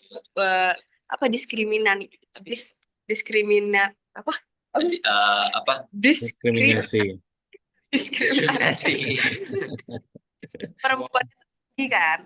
Nah, mama saya tuh khawatir tentang itu, tapi setelah saya cek-cek di Google dan saya langsung ke sana, semuanya salah guys. Jadi di situ bener-bener aman, kayak Indonesia gitu loh. Tapi kita nggak lagi di Indonesia gitu loh intinya. Terus juga selama saya di sana tuh kurang lebih bener-bener kayak sama Indonesia gitu, cuman lebih ramai. Dah, itu aja. Walaupun kalian mau kayak tadi di MRT tuh jam 12 malam itu biasa sepi, tapi di sana tuh kayak udah kayak mau pasar malam gitu. Kemana-mana tuh tetap sempit. Bahkan sampai kereta pun itu tuh rame. Dari lorong ke lorong, ke lorong, ke lorong, maupun perempuan maupun laki-laki itu rame semua. Jadi gitu. Dan menurut saya keamanan oke. Gitu. Oke, mungkin yang terakhir, yang closing statement mungkin dari Mas Gozi sama Mas Dava sama Mbak Gendes, ada nggak closing statementnya? Mungkin ada saran atau mau disampaikan sesuatu ke teman-teman yang dari Kalimantan Timur atau mungkin ke orang tuanya, ada mungkin dari masing-masing, silakan. So, jadi things that we want to say. Kalau satu hal dari saya, Indonesia dan India ini kan sama-sama ingin maju lah. Tapi India mungkin sudah jauh lebih maju. Tapi jadi kita ini sebagai negara yang ingin sama-sama maju, ingin sama-sama berkembang. Jadi kita harus belajar dari satu sama lain. Ya, kita nggak boleh yang namanya namanya nggak membuka diri kita gitu untuk belajar hal-hal baru, untuk belajar dari perbedaan. Mungkin Indonesia dan India nih persamaannya banyak, perbedaannya juga lebih banyak. Jadi kita harus belajar satu sama lain, dan India sendiri sudah memberikan contoh misalnya kayak harga buku yang murah, terus juga bisa memberikan jaminan misalnya kayak mahasiswanya gitu loh. Misalnya mahasiswa kayak S1, S2 itu misalnya cukup terjamin lah untuk mendapatkan pekerjaan. Jadi Indonesia dan India sendiri harus belajar satu sama lain gitu. Kayak tentang manajemen, teknologi dan lain sebagainya. Karena India sendiri tuh kita tahu perkembangan teknologi sangat pesat. Jadi Indonesia dan India ini harus belajar dengan satu sama lain gitu, untuk istilahnya mencapai satu tujuan, yaitu kemajuan. Silakan, Dafa. Kemudian dari saya, pesan saya untuk yang mungkin tertarik untuk belajar ke India, saya encourage. Jadi apa namanya, kurang lebih hampir sama dengan sebelumnya, yaitu bagi yang mungkin juga mau menolong ekonomi orang tua karena di sini murah dan ya, apa namanya, gaya kehidupannya juga lebih murah, maka sudah untuk memilih berkuliah di sana itu sudah benefitnya banyak sekali dan itu pasti sangat bermanfaat untuk diri sendiri dan keluarga. Dan kemudian untuk saya sendiri gini ya, di teman-teman saya sebelum saya berangkat ke India itu selalu apa namanya, Merendahkan. merendahkan orang India. Coba setelah saya berkunjung ke sana, kemudian balik lagi, kemudian saya ceritakan seluruh apa namanya pengalaman saya, itu apa namanya, mereka kurang lebih tidak bisa berkata-kata karena yang sebenarnya apa namanya, sebagai negara maju itu dan India sangat apa namanya, mungkin lebih beberapa langkah di depan Indonesia. Indonesia tidak apa namanya, netizen Indonesia tidak ada hak untuk merendah-rendahkan orang-orang negara lain. Ya, dan seperti Kak Gozi sampaikan sebelumnya tadi, itu seharusnya India dan Indonesia itu harus belajar dari satu sama lain. Ya, terima kasih. Ya, karena semua itu punya kelebihan dan kekurangan. Jadi ini Gendis cuma mau menyampaikan sesuatu hal tentang JUS 2000. Ini kalian JUS 2000. Oke, jadi pengalaman aku di sana itu ada sempat satu ketika aku sama Kak Gozi itu tuh sama Mr. Raffi juga itu tuh lagi agak apa ya istilahnya lagi jalan-jalan ya kan. Nah terus tuh Mr. Raffi ini kayak menunjukkan salah satu apa ya itu kayak apa sih Kak? Jus buah Mazda. Nah, kalau nggak salah merek Mazda. Mazda kan. Nah saya mikir nih berapa harganya gini berapaan sih kayaknya 10 ribuan gitu. Terus saya kayak mau nanya gitu sama penjualnya tapi Mr. Raffi-nya kayak no semua harganya tuh udah ada harganya. Jadi kayak misalnya tuh kalau misalnya kita mau beli nih contoh beng-beng ini di sana udah ada harganya gitu. Nah terus kayak jadi nggak ada tuh misalnya nih kalau di Indonesia kan air minum itu tuh beda-beda nih di setiap toko tapi di sana enggak. Jadi semuanya udah ada harganya di label ini di atas kadaluarsanya itu sudah ada harganya di situ berapa rupiah dan paling shocknya itu pas saya lihat di situ dan harganya 10 rupiah which is itu cuma 2.000 dan itu enak banget rasanya nggak kemanisan nggak apa ya Nggak artificial pokoknya enak banget rasanya kayak jus beneran dan saya nyesel nggak beli itu lebih banyak buat oleh-oleh. Nah oke. Mungkin itu aja dari saya. Oke, ya. Dari kita semua deh. Oke, terima kasih banyak Mas Gozi dan juga Mas Dafa dan Mbak Gendes. Thank you so much ya, terima kasih for sharing your wonderful experiences. Thank you so much ya, terima kasih. Dan juga kesimpulan ya teman-teman, ya sebelum kita ke presentasi tentang beasiswa, kesimpulan adalah India dan Indonesia hampir sama ya teman-teman.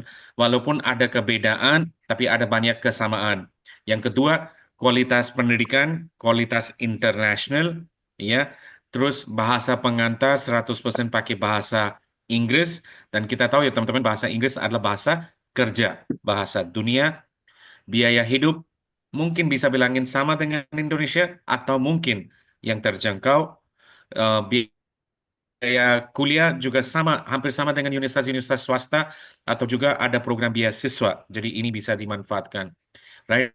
Jadi ada banyak peluang-peluang ya teman-teman yang dari pendidikan dari India. Yang paling penting adalah jangan percaya social media 100%. Ya ada banyak hal yang teman-teman bisa bisa dimanfaatkan dengan hari ini. Jadi sekali lagi terima kasih banyak Mas Gozi, Mas Dafa dan juga Bagandis. Thank you so much for sharing your experience. Terima kasih. Thank you.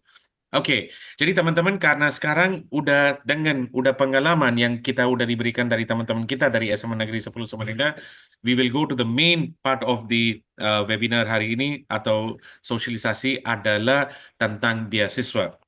And teman-teman, I'm very happy to introduce to you Dr. Jyoti Pruthi yang adalah Director dari International Affairs and Alliances from Manav Rachna Education Institutions. Yeah, a very good morning, Dr. Jyoti. How are you? A very good morning, Raviji, and I am good and happy to see all happy faces and excitement of the students. Though I was not able to understand it completely, but I could make it out with their happy faces, with their excitement, with their expression that they are sharing their good experiences with their peers about India and the education system here and how they spent time here. I could make it out. So, Yeah, yes, ma'am. Yeah, sure. Right. Thank you so much. Okay, jadi Bapak Ibu, this is Dr. Jyoti Pruthi. Beliau adalah Director dari International Affairs dari Manav Rachna Education Institution.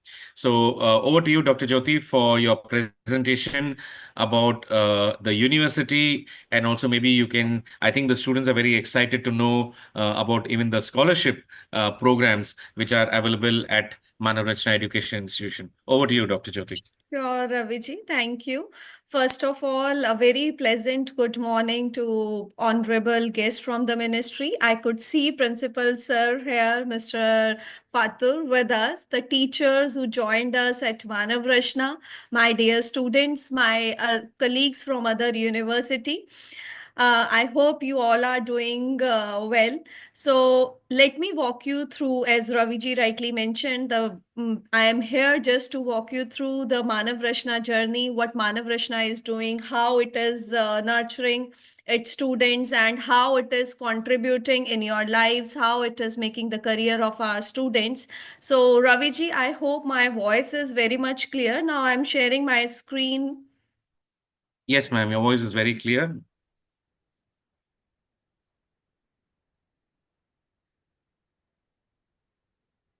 I hope screen is also visible.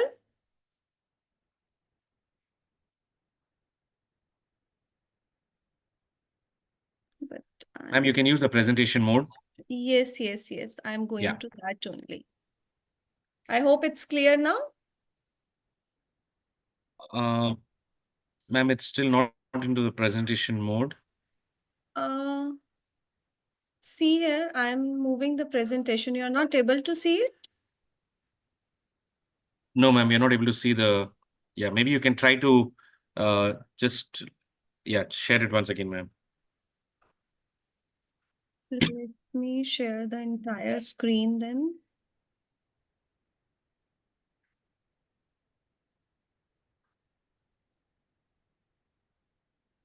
How about now, Raviji?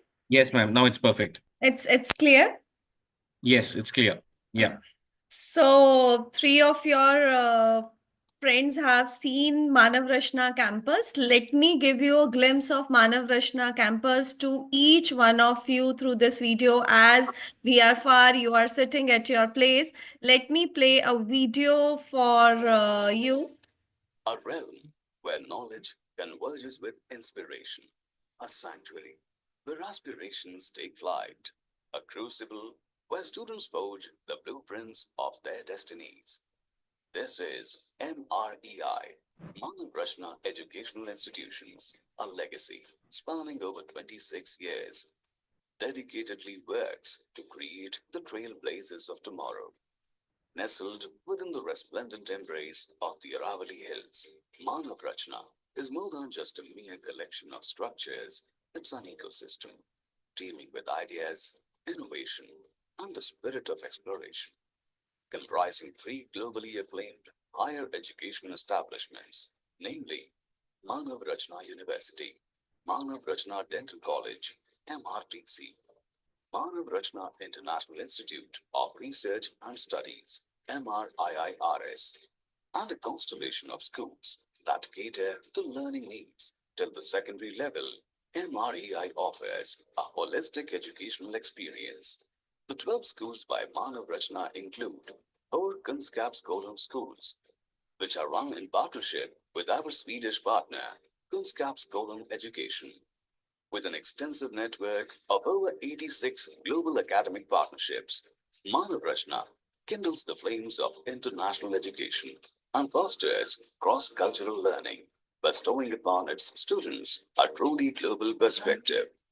To catalyze innovation, elevate the quality of education, and fuel economic progress, Manav Rachna has joined forces with 100 plus industry leaders, including luminaries like Microsoft, Wikiheel, Amazon Web Services, Intel, and many more. In collaboration with these industry giants, dedicated centers of excellence have been established to bridge the gap between academia and practical experience, making the world of work a living reality for the students. The coveted NAC A++ accreditation, US 5-star rating, US iGauge Diamond rating, and a glorious past in US University Asia rankings place Manav Rachna among the big leagues of higher and school education. The thriving Manav Rachna community encompasses over 1,000 research scholars engaged in exploration across more than 30 diverse domains. State-of-the-art research and innovation facilities provide these scholars with an ideal platform to refine their practical acumen, encourage collaboration, nurture innovative ideas, and showcase their ingenuity. Notably, the campus houses pioneering Springer Nature Academic Research Lab. Manav Rachna's proud alumni base stands as a testament to the institution's impact. These distinguished MRIs have spearheaded transformative advances in their respective domains. At Manav Rachna, the ardor for growth, skill development, progress, and refinement is an ever-pervasive force, propelling forward-looking innovation.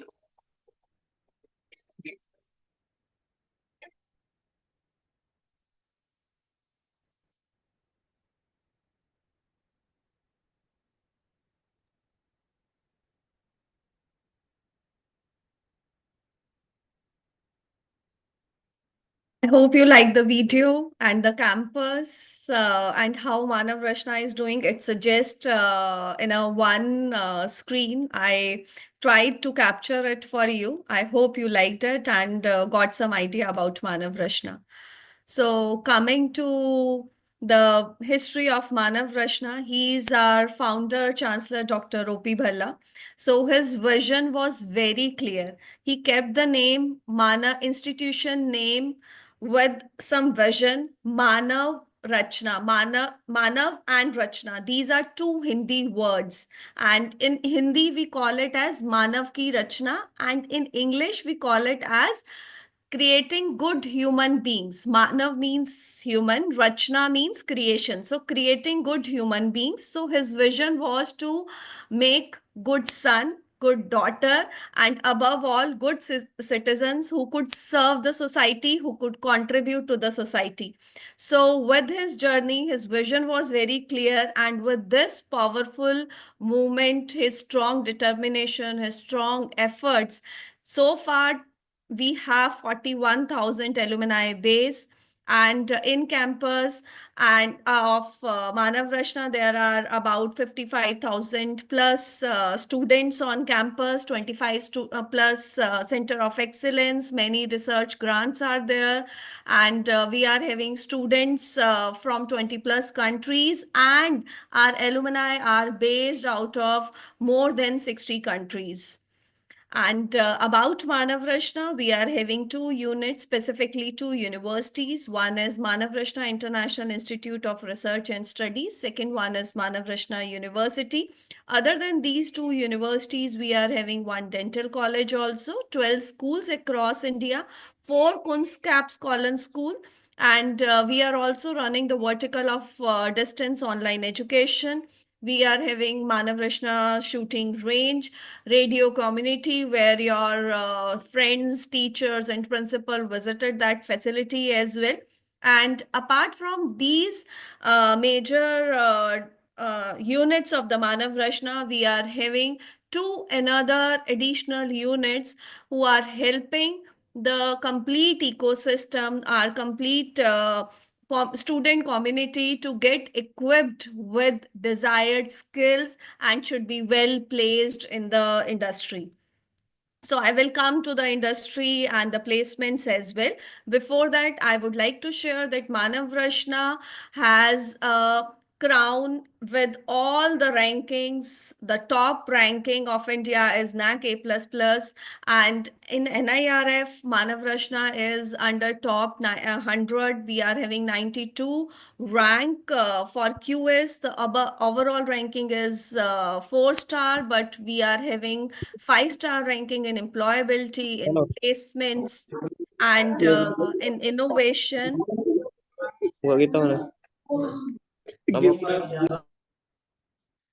So coming to the programs offering of Manav Rashna has a plethora of subjects, plethora of domains. 30 plus domains are there at Manav Rashna, wherein you can choose it as per your interest. If you want to go for engineering, we are having all industry edge, new age programs with us in engineering. If you talk about law, physiotherapy, microbiology, dental, education, media, you name any vertical, and Manav Rashna is offering. So we are ready to cater all your requirements. Apart from this, if at this moment, if you are undecided which program, which course you have to select, we are having psychometric profiling facility as well.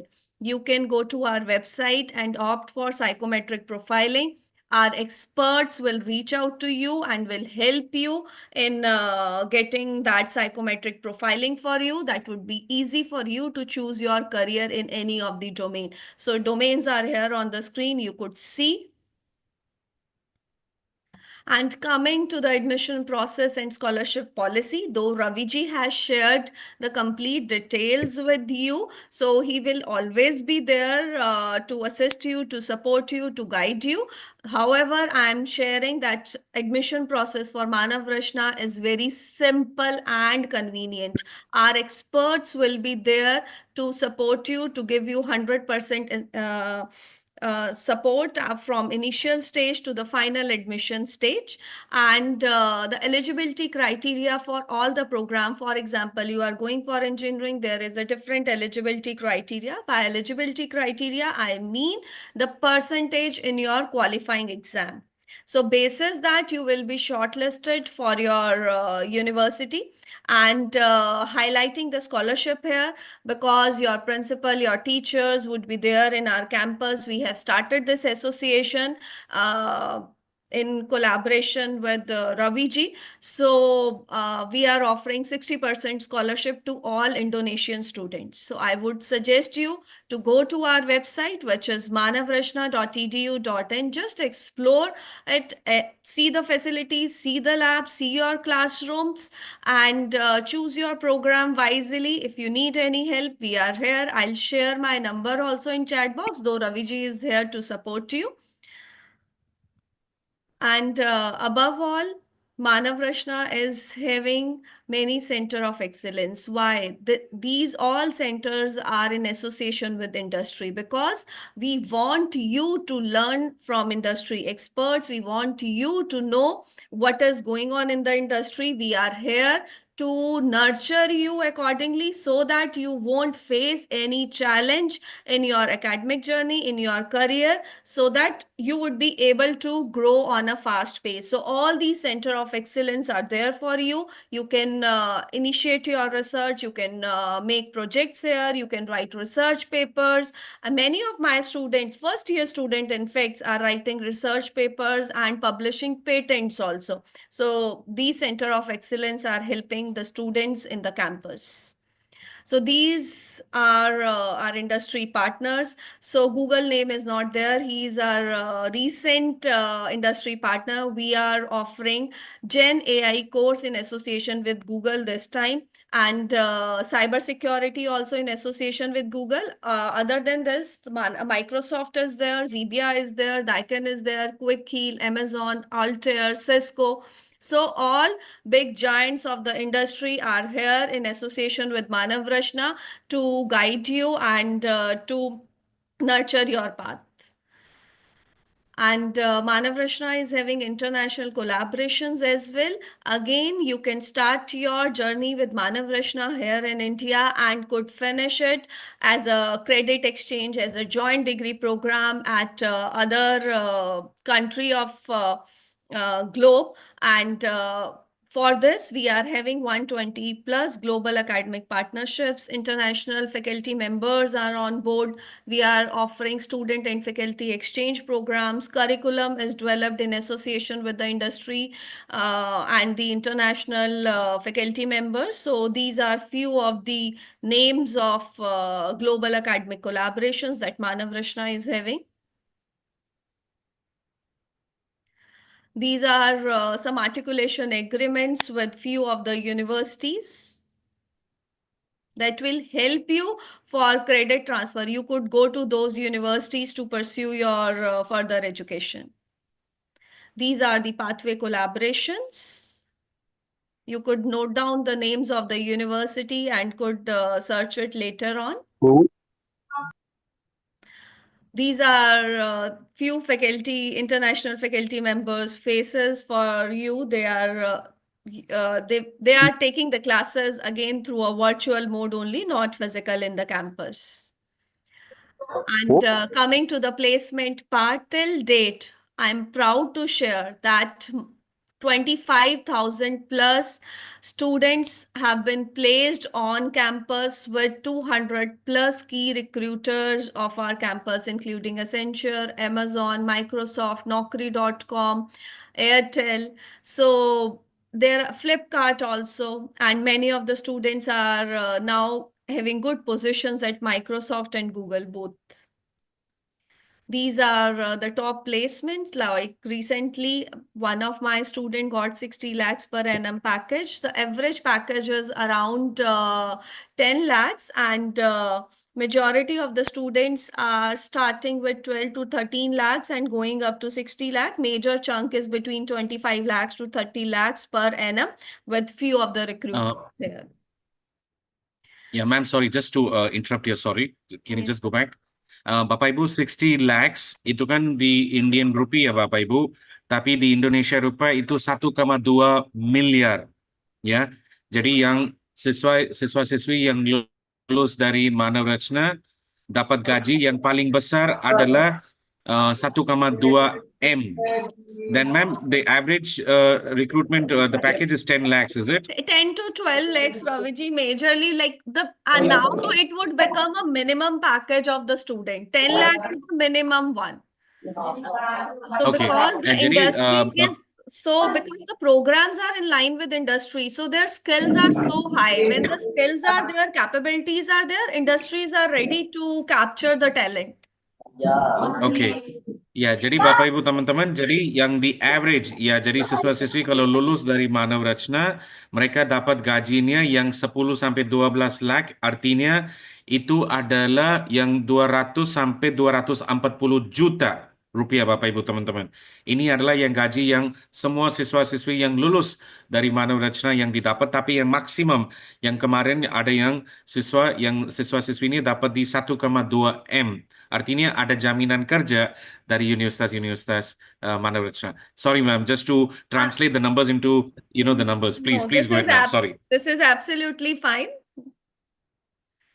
So apart from academics, Manav Rachna is doing so well in the sports also, and we are honored to receive the Khel Puruskar Award from the President of India recently. In my video, you must have seen the Manav Rachna Sports Science Center, who is actively working in counseling of the athletes. They are taking care of their health. They are visiting Manav Rachna and completing their trainings with Manav Rachna Sports Science Center with all modern equipments. So coming to the global exposure of our student, the student exchange, I have included few of the glimpses for your reference so that you could see how the students are coming into the campus and how our students are going out to the other countries, other parts of the globe. So these are few of the glimpses. Our students are there at a student exchange program.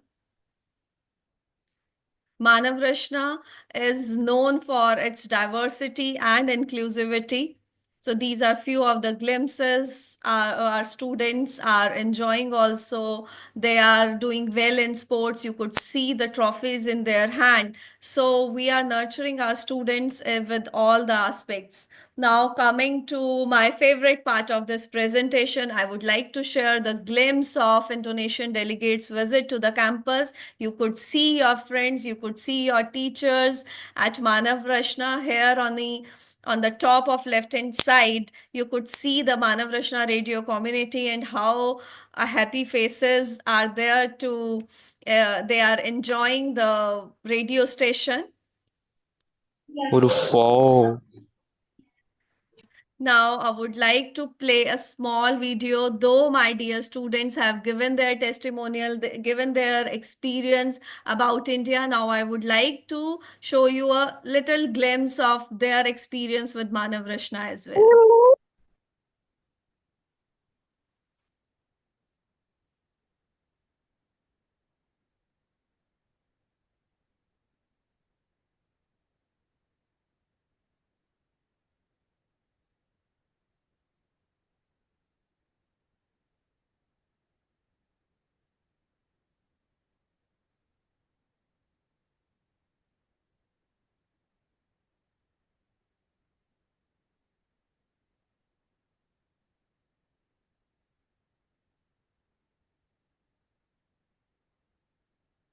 When I visited the Manav Rashna University, the campus was very big, and there are a lot of facilities such as dorm and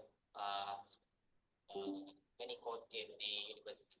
And we were also welcomed by the students and all the teachers in the Manav Rashna University, and they are very warm and welcoming to us. Like this is our first experience visiting another country, and we are already having a great experience visiting one of the best university in India. So thank you, Manav Rashna University, for the amazing experience. Bye bye. Hello everyone, my name is Kindis Ayu and I'm student of SMA Negeri 11 Semarang. I am the student who has visited the University of Manav Rashna, and then when I was there, my whole experience is a really good experience, like amazing experience, like the facility, the friends, and then Suara. Nah, kita kasih suara. I wonder if I would go there again. Hello, my name is Muhammad. Hah? I am one of the students from SMA Negeri 10 Samarinda that visited Titing. university. My whole experience there was very fun, to say the least. I really like the facility. The food there is the taste amazing. The students and the lecturers, the school staff are all very friendly and willing to help. My whole experience there, this was very fun and very refreshing. Thank you. Tes.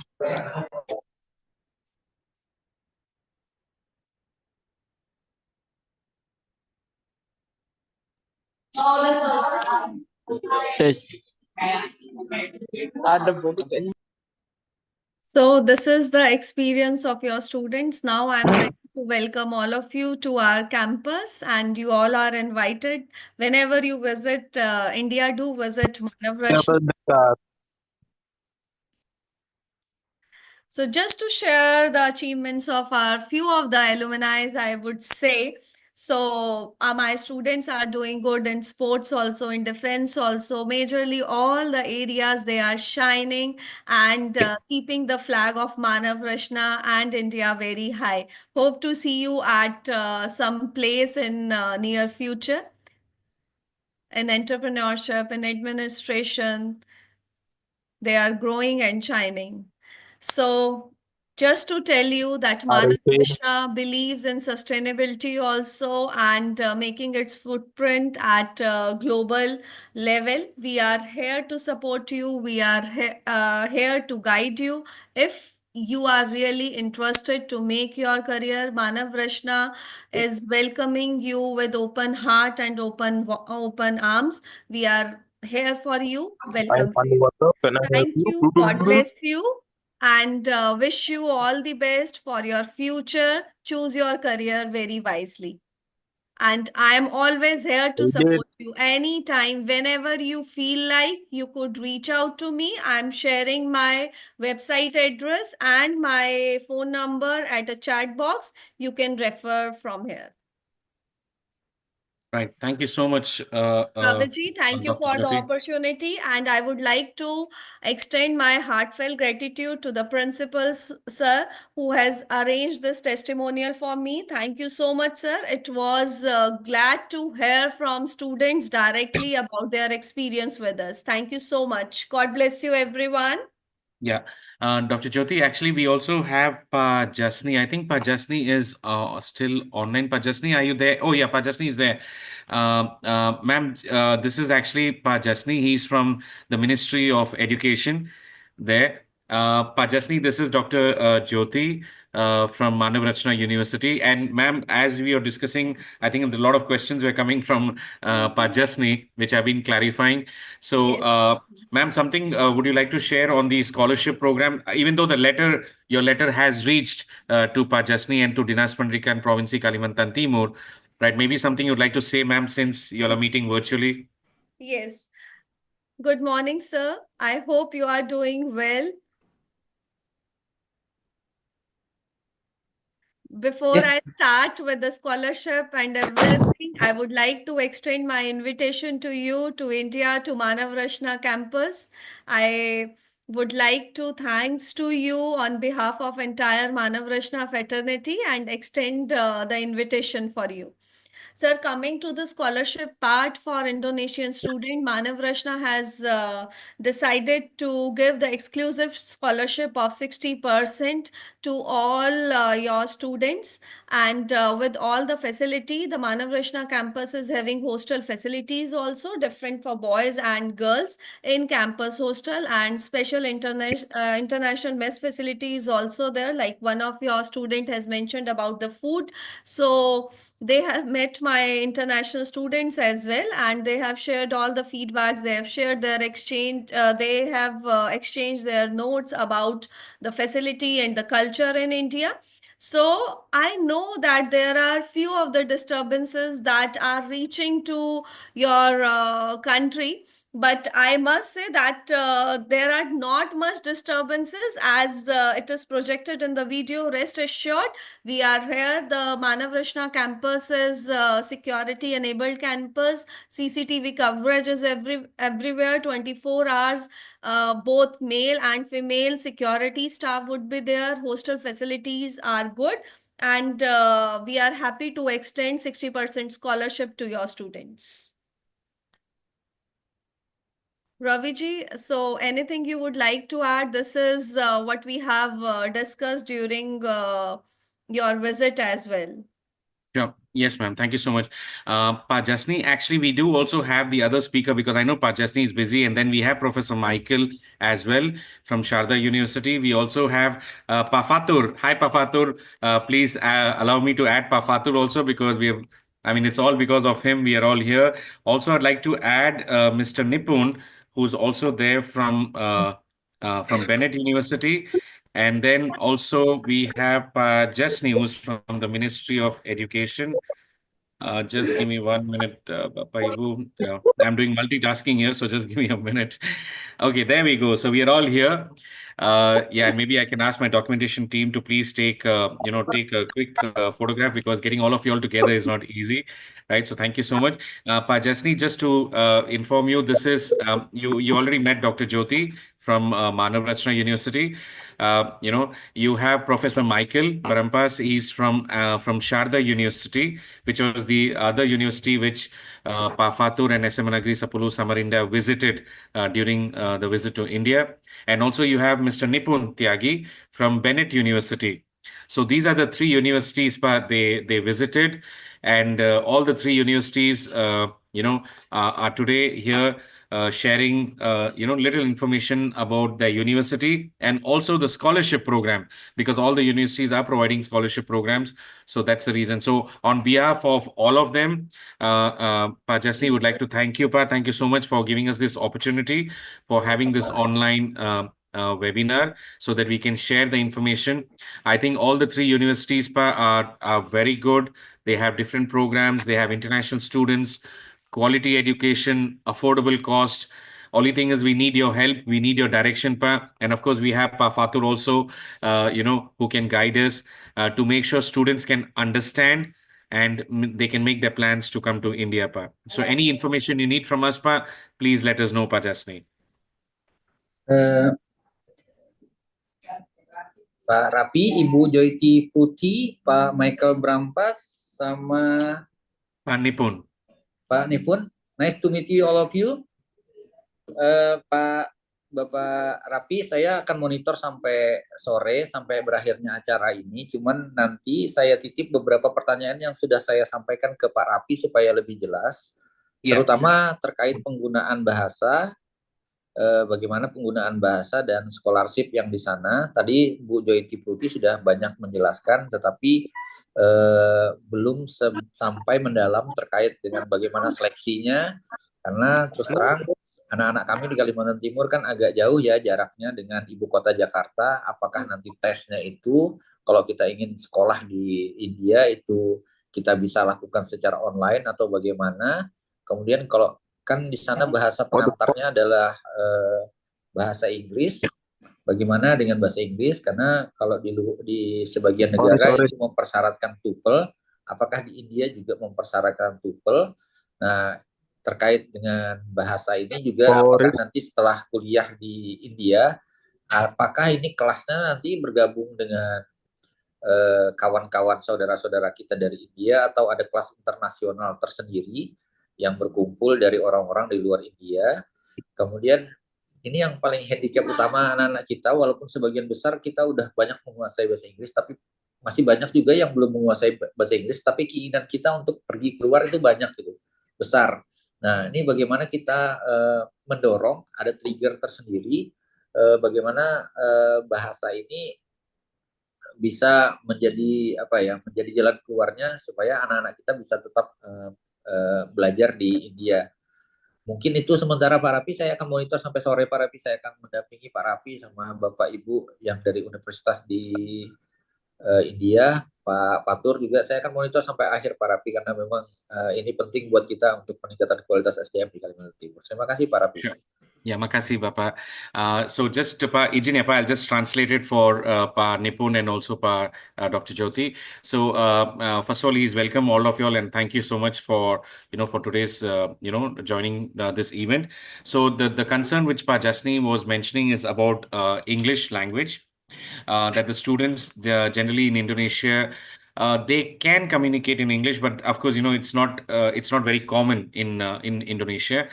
So Pa Jasni was asking about the English language. So I did mention to Pa Jasni is that, and please correct me if I'm wrong. What I mentioned is that in India, students who come from different countries, I mean, there are universities with 50 countries, 100 countries. So students who come from abroad to India, not all are English-speaking students, right? So in India, we don't need an IELTS or TOEFL. Generally, is not required. But however, English is important. The reason why the teaching is 100% in English, right? Because of which, what we do in India is that we usually would interview the students, right? So there is no TOEFL, there is no IELTS, but we would interview the students to check their capability of English. Now, if the English capability is good enough, then I think it's okay. There is no problem at all. But if in case the student is maybe less confident about the English, or maybe they are still picking up, for English language, each and every university in India, they have an English division whereby students can come to India maybe 1, 2, or 3 months before the school starts or before the classes starts. Usually the classes start in the month of July, August. Generally, it varies from there. So students can come to India 1, 2, or 3 months before the school starts, so that they can learn English language, right? And English language is just not learning, but it is automatically practicing together also. The reason is because in India, if we want to live, we want to survive, we have to communicate in English. And we have seen this, that students from different parts of the world, maybe some of them, they have never spoken English. I think in a period of 2 to 3 months, they can learn and they can adapt to English, because in India, the focus is not on grammar, the focus is more on communication. Because if we are able to communicate in English, I think we can easily survive. Maybe that's what I have informed Pajasni, and I hope I am correct, Dr. Jyoti, Mr. Nipun, I think Professor Michael. Anything you would like to add on, or is that okay? Is it fine from you all? Okay, Mr. Rafi. Yeah. Okay. Thank you. Okay. The second question, which Raviji, oh sorry, yes, ma'am. Raviji, to Sorry, disturb please. you in between. Thank you for bringing this up, and thank you, Jasleen, for sharing this concern. Actually, I forgot to highlight this point during my presentation. So, Raviji and Faturji, once you were here in campus, I shared this with you also. Like once the students arrived at Manav Rashna, we offer the English Bridge program to them. Not only who are not from the English speaking country, to each one of them we offer English bridge program, so that they would be easily adjusted to Indian culture, to the campus, and they don't face any challenge during their classes in understanding of any of the concept, any of the topic. So they should not compromise on their knowledge. We are offering English bridge program to them. So that is the add-on from my side. And again, if few of the students want some assistance, we could run virtual English bridge program also for them, so that once they are here, they will be fully equipped with the English language. So that could also be possible. As you have seen our career development center, we are having experts, we are having professionals in campus who are helping the students to equip with any gap. If there is any gap in the English language and communication skills, they are taking care of it. Okay. Yeah, so that was the question, and I think it's almost same as what Dr. Jyoti mentioned. Also, Jasni, just to inform you, in India, if in case any student is not sure of which program they would like to do, so there is counseling services which are provided by Indian universities, and also there are psychometric tests which can actually be done. It can also be done online, which I think a couple of the universities can provide the psychometric test. That is, as per your question, ya, sesuai pertanyaan tadi dari Bapak, that there is a psychometric test which is available. Now, the other question which Pak Jasni had asked is that, will the international students, and the students from India, do they sit separately or do they sit in one class? Because just to inform Dr. Jyoti and also Professor Michael and Mr. Nipun, in Indonesia, we have a regular class which is done in the local language, and there is something called as an international class which is done in English, which is 100% in English. So there are two kinds of classes in Indonesia, right? But in India, Pak Jasni ingin mau sampaikan, Pak, that kita di India cuman ada one class, Pak. I mean, we have a regular class, and the regular class is having all the students. You have students from India, students also from international. They all sit together because the medium of delivery or the teaching is done 100% in English. So there is no separate international class in in India. So that is something I would like to inform you. The other one more question I think which Pa Jasni had was regarding just a minute. Was regarding the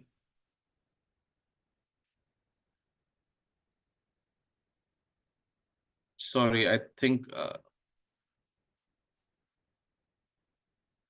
okay, the other one was actually regarding yeah, can students after finishing their bachelor's or masters, can they move to India? Yes, they can definitely move to India because Indian universities are part of the Washington Accord. So all the degrees offered by Indian universities are accepted all over the world, including in Indonesia. I think those were the questions. Anything from yours, Mr. Nipun or Professor Michael, you would like to say something? Before Pajasni, I think he has a meeting also, but he will be available till the end of the session. He'll definitely be there. Anything you'd like to say before we continue with the presentation? So I think Ravi, you are right. So in Bennett University also, we also believe in equality and diversity. So all these students, whether they are coming from the different nationalities, they are attending in the same class, the same kind of lecture, the same kind of professor is going to tell them, right? Okay. So there is no differentiation between the domestic students and the international students. So this is what the policy of the Bennett University, the believes in the equality and diversity. Thank you so much. And also, Bapaibu, I can see Professor Michael's backdrop is, I think, a photograph of the Indonesian delegation, which was there at Sharda University. So, that is the photograph right in front of the campus, right? Professor Michael, I just realized that. But thank you so much. Really appreciate that. Thank you. Yeah, Professor Michael, you'd like to say something before we continue with the main presentation? No, it's okay. Okay, perfect. Okay, right. So thank you so much once again. Thank you, makasih Pak Jasni, even though you are going to be there, Pak. Thank you, Pak. Terima kasih banyak. Thank you also, Dr. Jyoti. Pak Fatul, terima kasih banyak, Bapak. Thank you so much, Pak, for your continued support. Really appreciate that, Bapak. Terima kasih. Okay. Yeah, so now we will continue. So we finished the presentation. Maybe one question before we asked Dr. Jyoti to complete a presentation was regarding the hostel.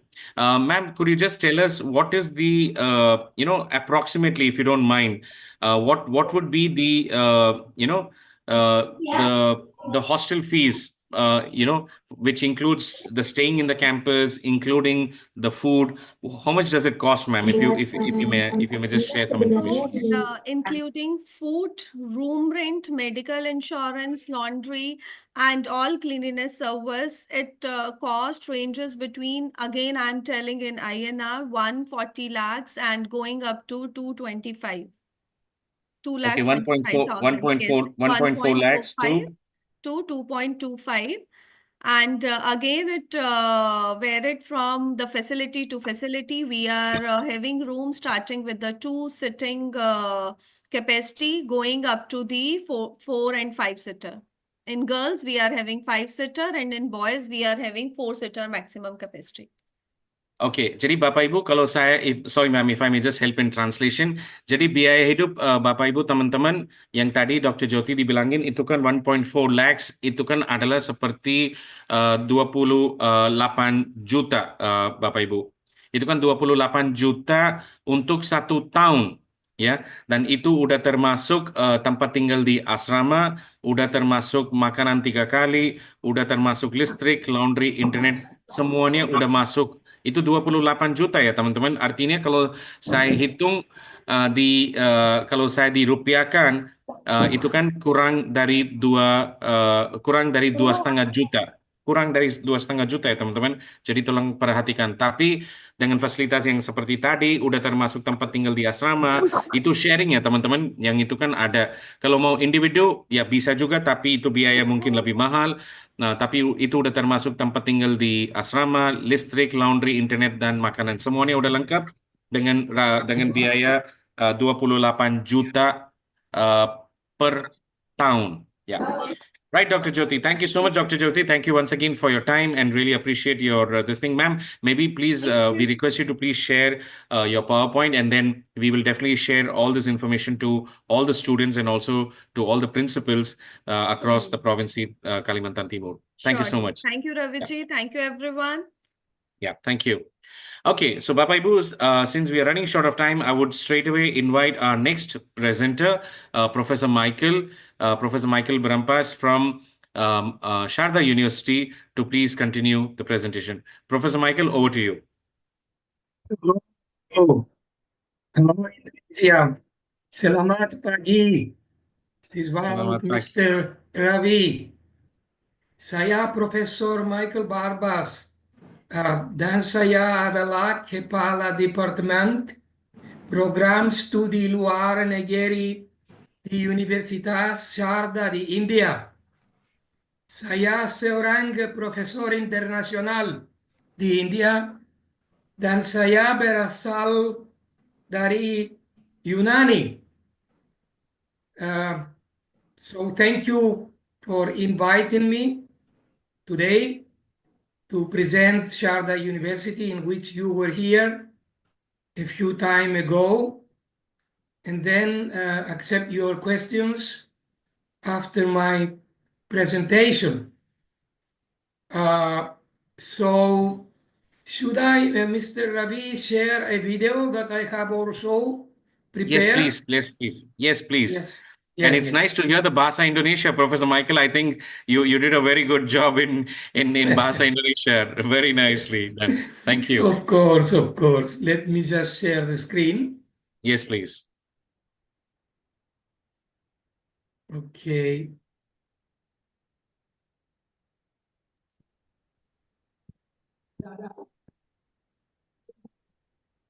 Okay, we're here. I think it should be. Are you seeing my screen now? Yes, we can see your screen. You can just use the presentation mode, Professor Michael. Oh, yes, I'm trying to do that. Can you see change in the slides? Yeah. No, we can't see the change in the slides.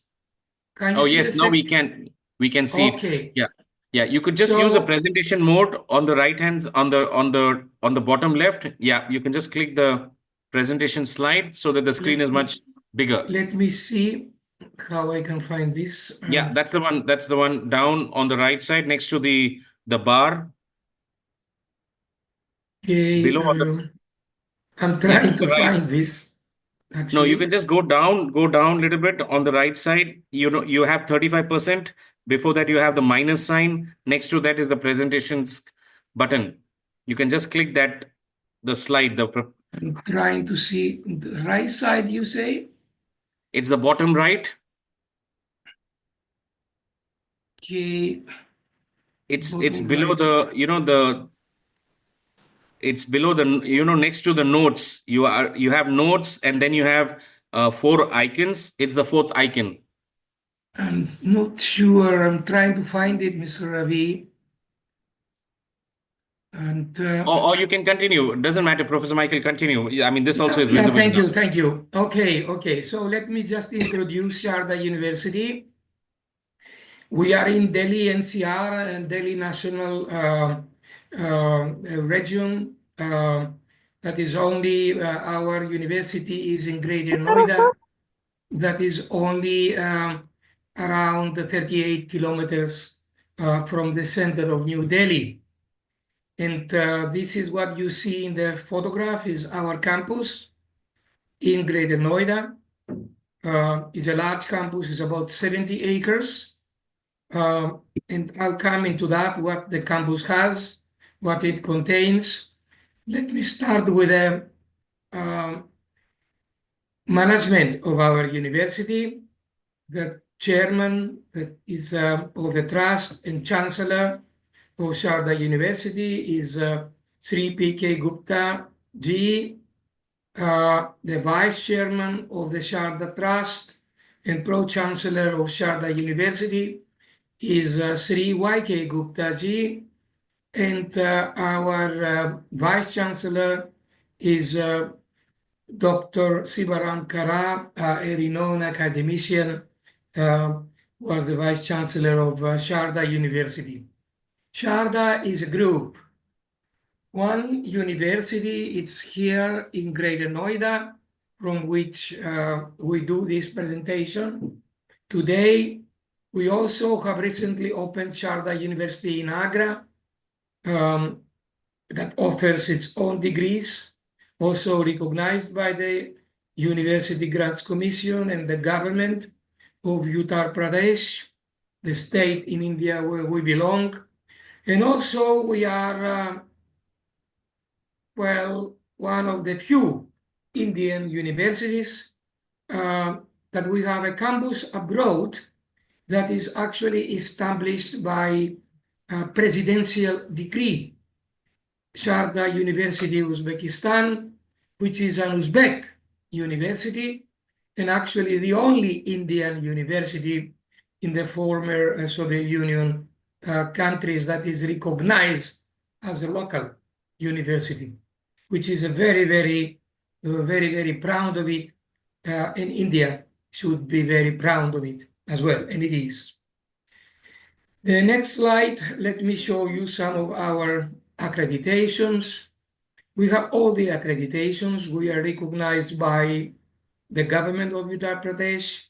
We are approved to award our degrees by the University Grads Commission of India. And also we are accredited by the NAAC, by the National Accreditation and Assessment Council of India with grade A+. Then our different schools are accredited by different councils. I'll come into that because in India, for example, in medical or dental or the law, the legal education, you need to be certified by the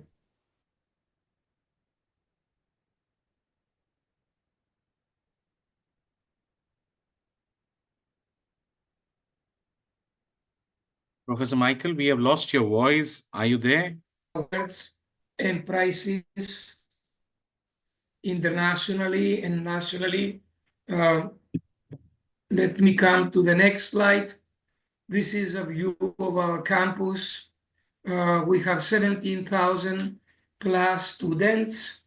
Our faculty-student ratio is 1 faculty to 15 students.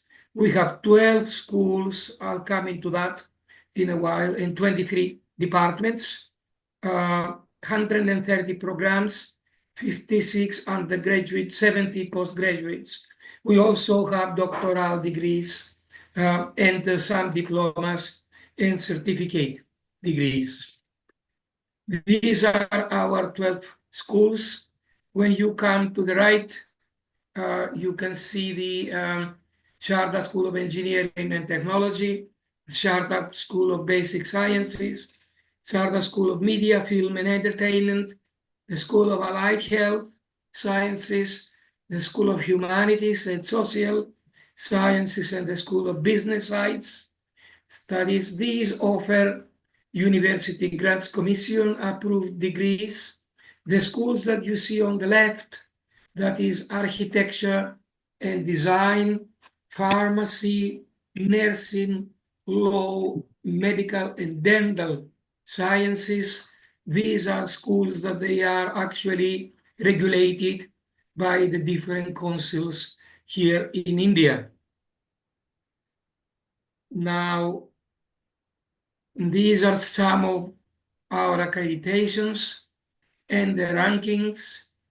Our university rank is 86 as per the NERF Indian rankings. Pharmacy rank is 69. We are in QS Southern Asia University rankings 219.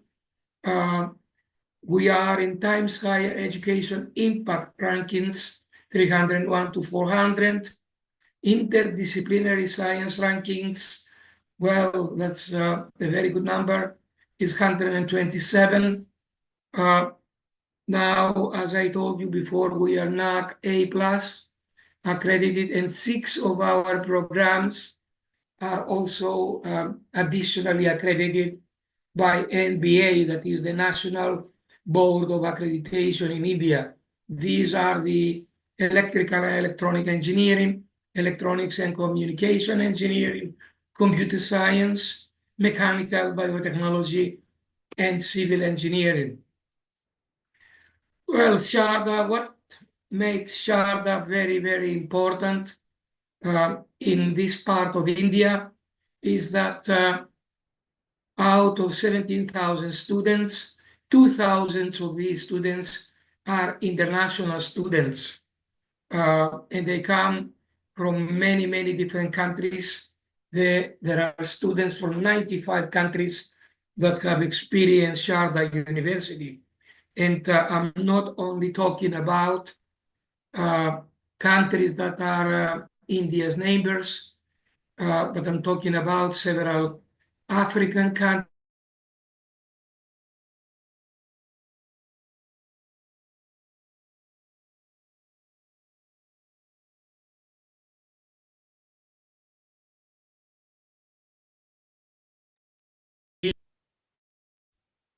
We're talking about, well, Northern Africa, Arabic American students from Mexico and Peru, and Argentina.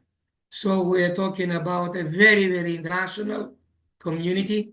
In 2022, our university took the award for excellence for globalization of education by FICCI. FICCI is the Federation of Indian Chambers of Commerce and Industry. Is a very important organization for industries and education in India globally, not only in India.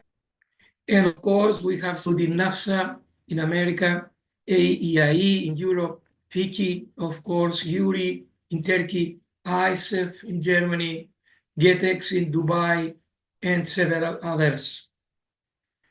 Well, several scholarships are awarded to our university. We participate in the Erasmus Plus programs with several European Union universities.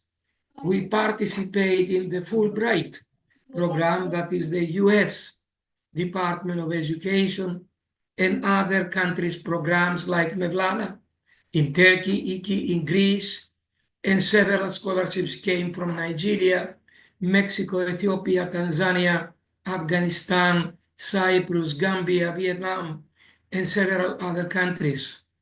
We have, from 2010 until today, 80 plus international professors have come to Sharda University from USA, UK, Germany, Greece, well, myself, Kazakhstan, Canada, Australia, New Zealand, from several countries, China, Japan, Ireland, Italy, numerous international conferences and summits in the different schools of Sharda University, the latest being the Wireless Personal Multimedia Communication International Symposium, and several international cultural heritage management development programs and short and summer programs held in the last 14 years. Well, Sharda is indeed a pathway to the world. It offers its students 4 different kinds of programs to develop an educational experience, semester exchange programs with several universities, either Erasmus programs that are fully funded by the European Union, or bilateral programs, bilateral student exchange programs. So students have the chance, including international students, to go for 1 semester and take some credits in a partner university, and then return to our university, bring the credits back, which is an excellent experience and exposure for our students. Then we have credit transfer programs as well, that students can study for 1 or 2 years at Sharda, and then they can transfer the credits to partner universities across the world. I will come into that in a while, and graduate with a degree from a partner university. We have the summer programs that can be 4 or 8 weeks programs, where our students go to visit our partner universities across the globe. Last 2 years, 1 MBA group went to Canada another MBA group went to Slovenia, in University of Ljubljana, and several other summer programs, and of course international internships that are offered either from governments. For example, my government of Greece has offered repeatedly internships to students from Sharda University to go and study to Aristotle University of Thessaloniki and to University of Athens for certificate programs and also do internships in there and in other countries through the Erasmus program as well for training and internship. Here I have some of the pictures of our students. The top one is our students in University of Ljubljana, and the bottom one are students from Sacred Heart University in the United States, that they came for one semester in Sharda University. Yes, American University. So that's very, very, very important for India to receive students from such countries, from developed countries. And several universities in these countries are included in the program. Then, as I say, we have the Sharda University credit transfer programs in different countries. Australia, usually 3 or 4 universities, among them University of Queensland, that is one of the top in Australia. In the United States, University of Illinois, that is again Urbana campaign in the first 50 best universities globally. Imperial College in the United Kingdom, which is number 6 globally, and we have students admitted to Imperial from Sharda University, Spain, Greece, and Canada. These are usually the countries where our students are interested to go and study in credit transfer. And credit transfer is you start your studies in Sharda, and then you can transfer, say, to University of Illinois in the 3rd year of your studies. If you are studying computer science, for example, which is 4-year degree here and 4-year degree in America. So it is a 2+2 arrangement for the students. Now, as I told you before, we have also international faculty exchange. Here you can see some of this international faculty. Right is Professor Dr. Carlos Moslares from Ramon Llull University in Spain, teaching our MBA students. And Professor, the left side is hello, Professor Dr. Adi from University of London, LCU, that he is teaching some seminars. He was teaching some seminars to our law students and several others, of course. Well, some international faculty, including myself there, from different countries. Either they come for a full year or they come for some time for a shorter term. Several MDP, management development programs, international. These are people from Cameroon that they came to get a training program here in Sharda. These are people from Burkina Faso. They also came to do some management development program. These are people from Vietnam. The Naval Department of Vietnam has sent them here for a FOMAT program in information technologies. So they are naval officers and they went back in Vietnam now. While our good students from China, they did a 2-week yoga retreat program in Changsha Normal University, of which we have a joint program in yoga. So students go and come in China. Yoga is very, very up and growing in China and globally on these days. Well, the university organizes several events, like, for example, our global village with cultural activities, cooking, exhibitions, songs, music from 50 plus countries every year, so that globalization is emphasized and is practiced, and there is a mixture of everything, Indian and international students. So the experience is really unique for the students. Cultural heritage programs, these are some of the students who came here from, as far as I remember, Cyprus, the United States, Austria, Serbia, Israel, Turkey, and one more country, and Brazil. So that's a group that came here for 10 days or so for a cultural heritage program. Let me show you some video from Sharda University very, very quickly. You tell me if there is sound. Mr. Ravi, is there a sound? Yeah, let me just check, sir. Let me come back to you. Let me just check. We're not able to hear it. 1 minute. Yes.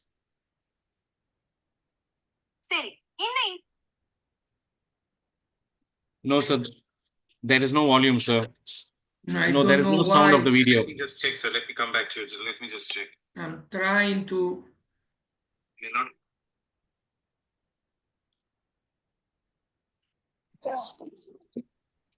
Able to hear it.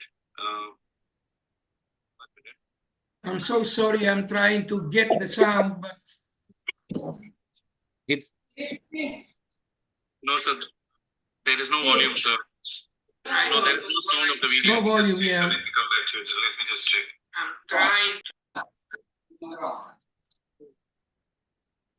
Bapak kepo.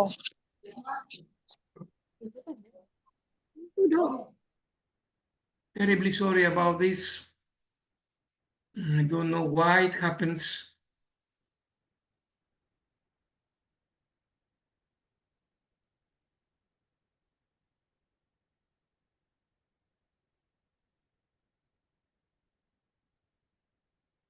Anyway, I think it's okay, Professor Michael. I think, yes, the volume is not there. Maybe you can share the link of the volume was video. not there. Yeah. Yes. Yes. Let Yeah. me continue with my presentation then. Yes, please. Yeah, yeah. Another 10 minutes, Professor Michael. Thank you. Sure. Sure.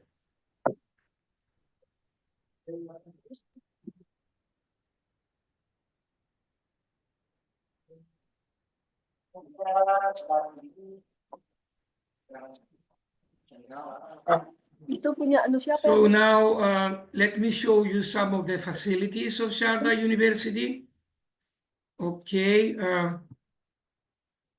the computer labs for all the students. Each school has its own computer lab, and there are computer labs in the central library as well. The auditoriums, among other facilities. That is the central auditorium. And then there are other auditoriums in every school. This is the Sharda Hospital. As I said in the beginning, we have a medical school, and also we have one of the largest hospitals in the Delhi National Capital Region area. Very, very advanced, equipment, and very good doctors as well. Is open to the public. We have the new Sharda Cancer Hospital, another 600 beds. This is a very, very much advanced private cancer hospital with a recent equipment and some very, very good doctors. We are in Delhi, so we have the privilege that it is a capital, so we can have a wide range of good professors and doctors.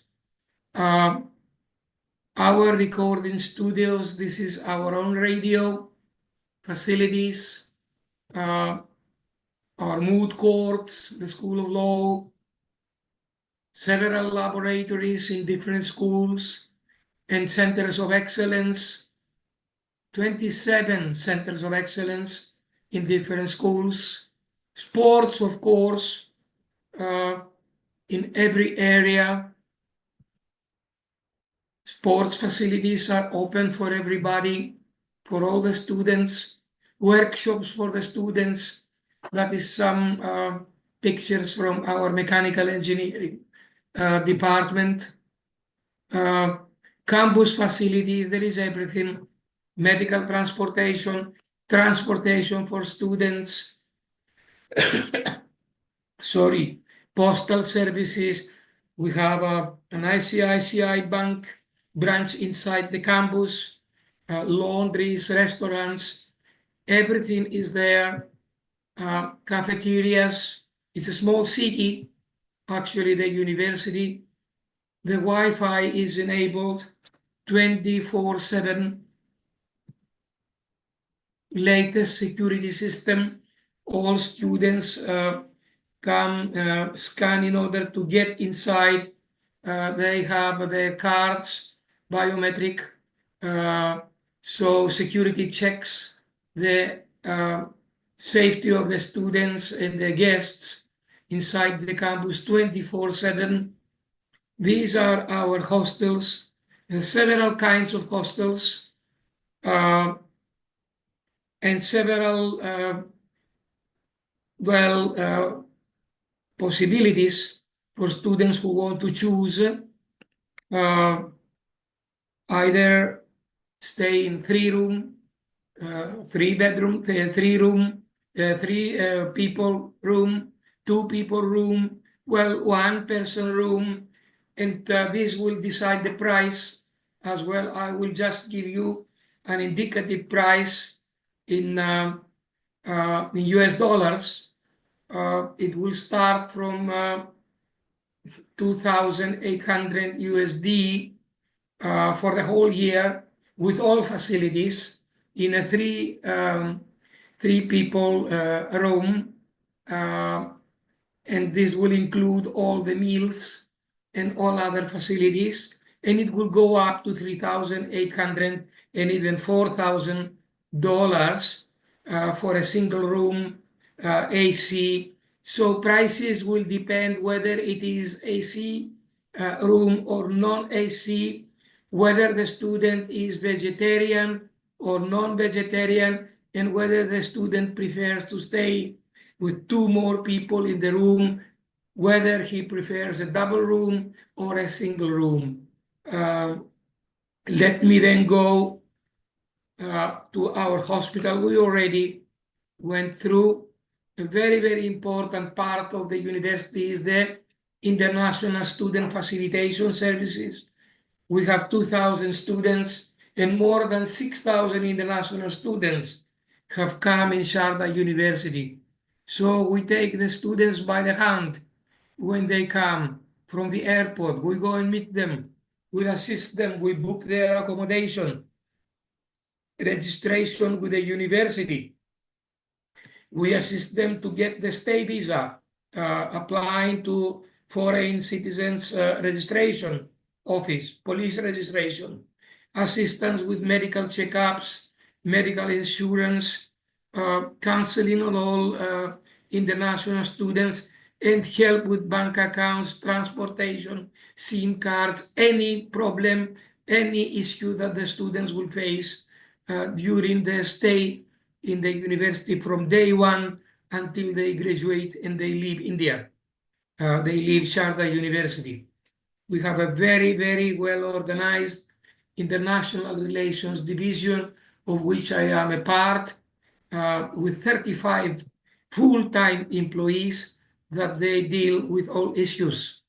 Now, let me go to next slide. This is the visit of some Indonesian universities that Mr. Ravi was kind enough to bring to our university. some photographs from the first visit. I'm just showing you the past with Indonesia. Another second visit of Indonesian universities with which we have signed agreements, of course. Sharda has more than 300 agreements with global universities globally. Among them, many of them are Indonesian. This is the second visit from several universities. And here we are, the SMAN 10 Samarinda, Indonesia visit. And thank you for hosting us today in our university.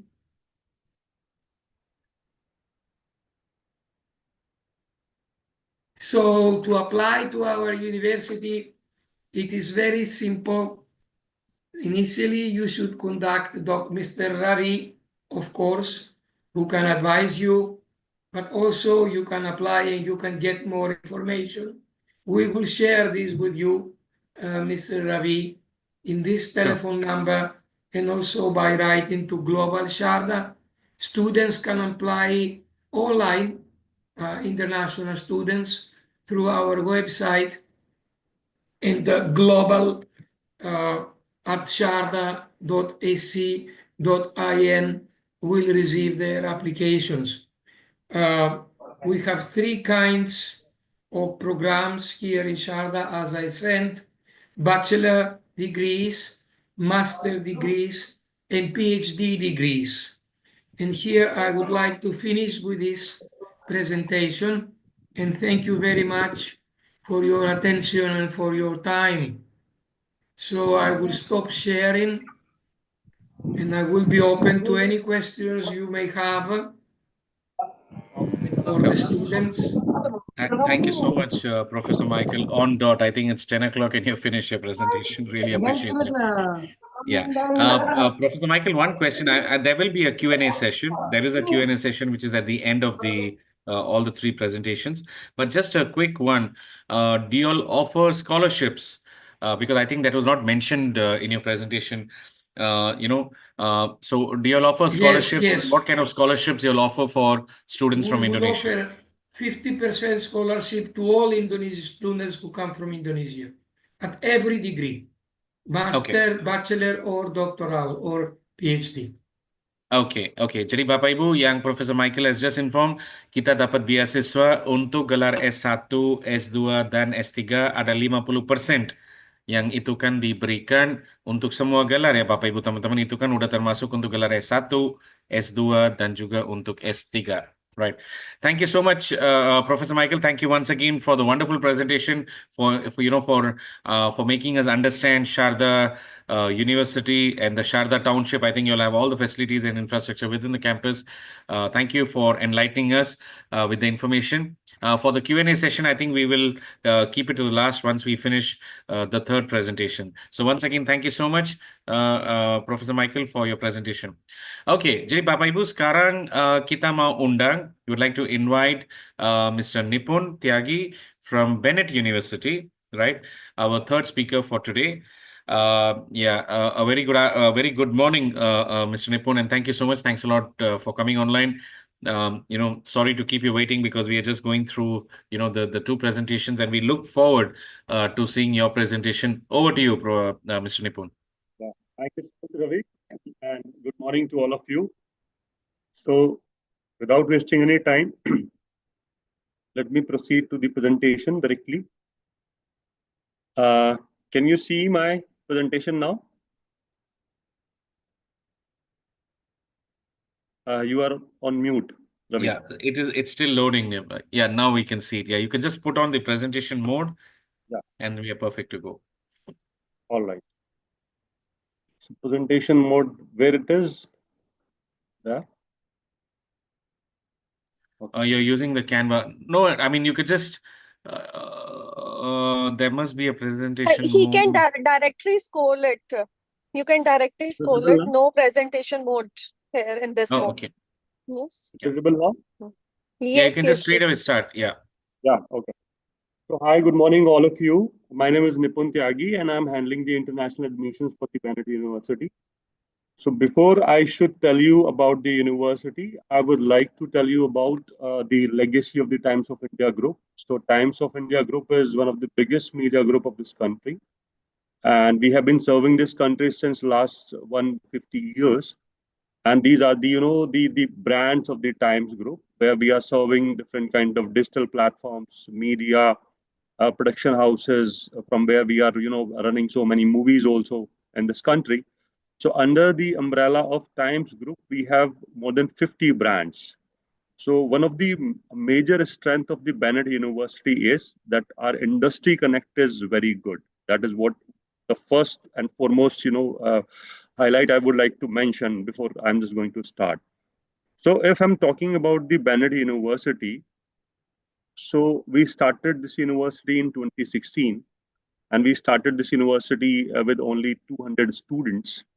And right now, as you can see, that almost more than 10,000 students are studying in the campus.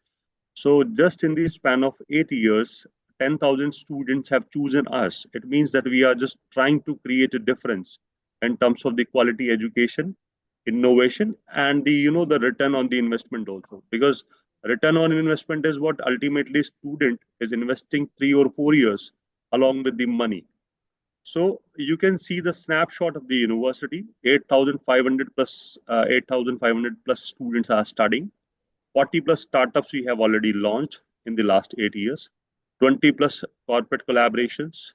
68-acre campus. 90 plus international collaborations. Faculty members. 90% of the faculty members are PhD from the IIT, NIT, and the international university. So this is what a snapshot of the Bennett University, what I can tell you before going forward. So any university, any institution, any organization must have a vision that what they are trying to do. So ultimately, we came into this industry by having a vision that we are going to offer a quality education, not to the Indian students but to the neighboring countries also. So this is what are the first step that we are moving forwards for the international students. And thank you so much, Ravi, for having a delegation from the Indonesia also, and we will be happy to give the quality and the affordable education to the Indonesian students also as well as. So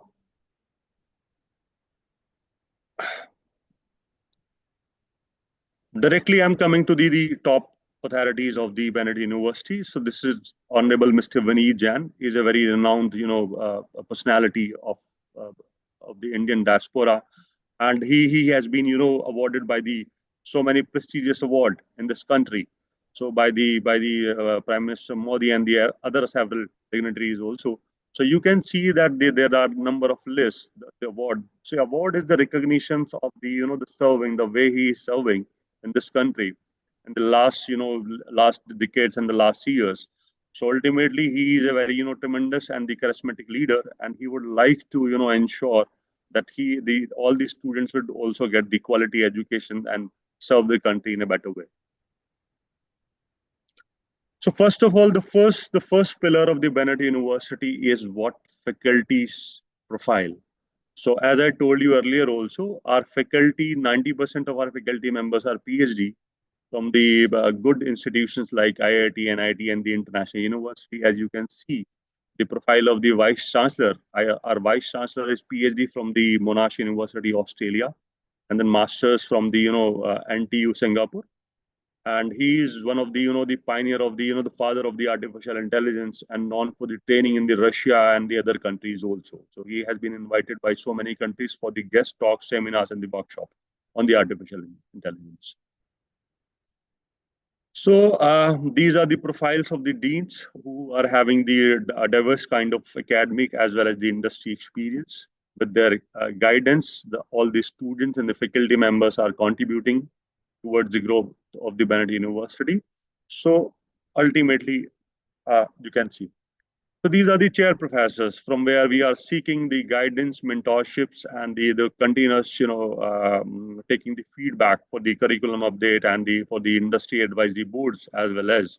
So Bennett University is not, adopting the local or the UGC guidelines or the AICD guidelines, but we are also adopting the global curriculum also, so that we can train our students with the latest technologies, and we can give the best out of the industry.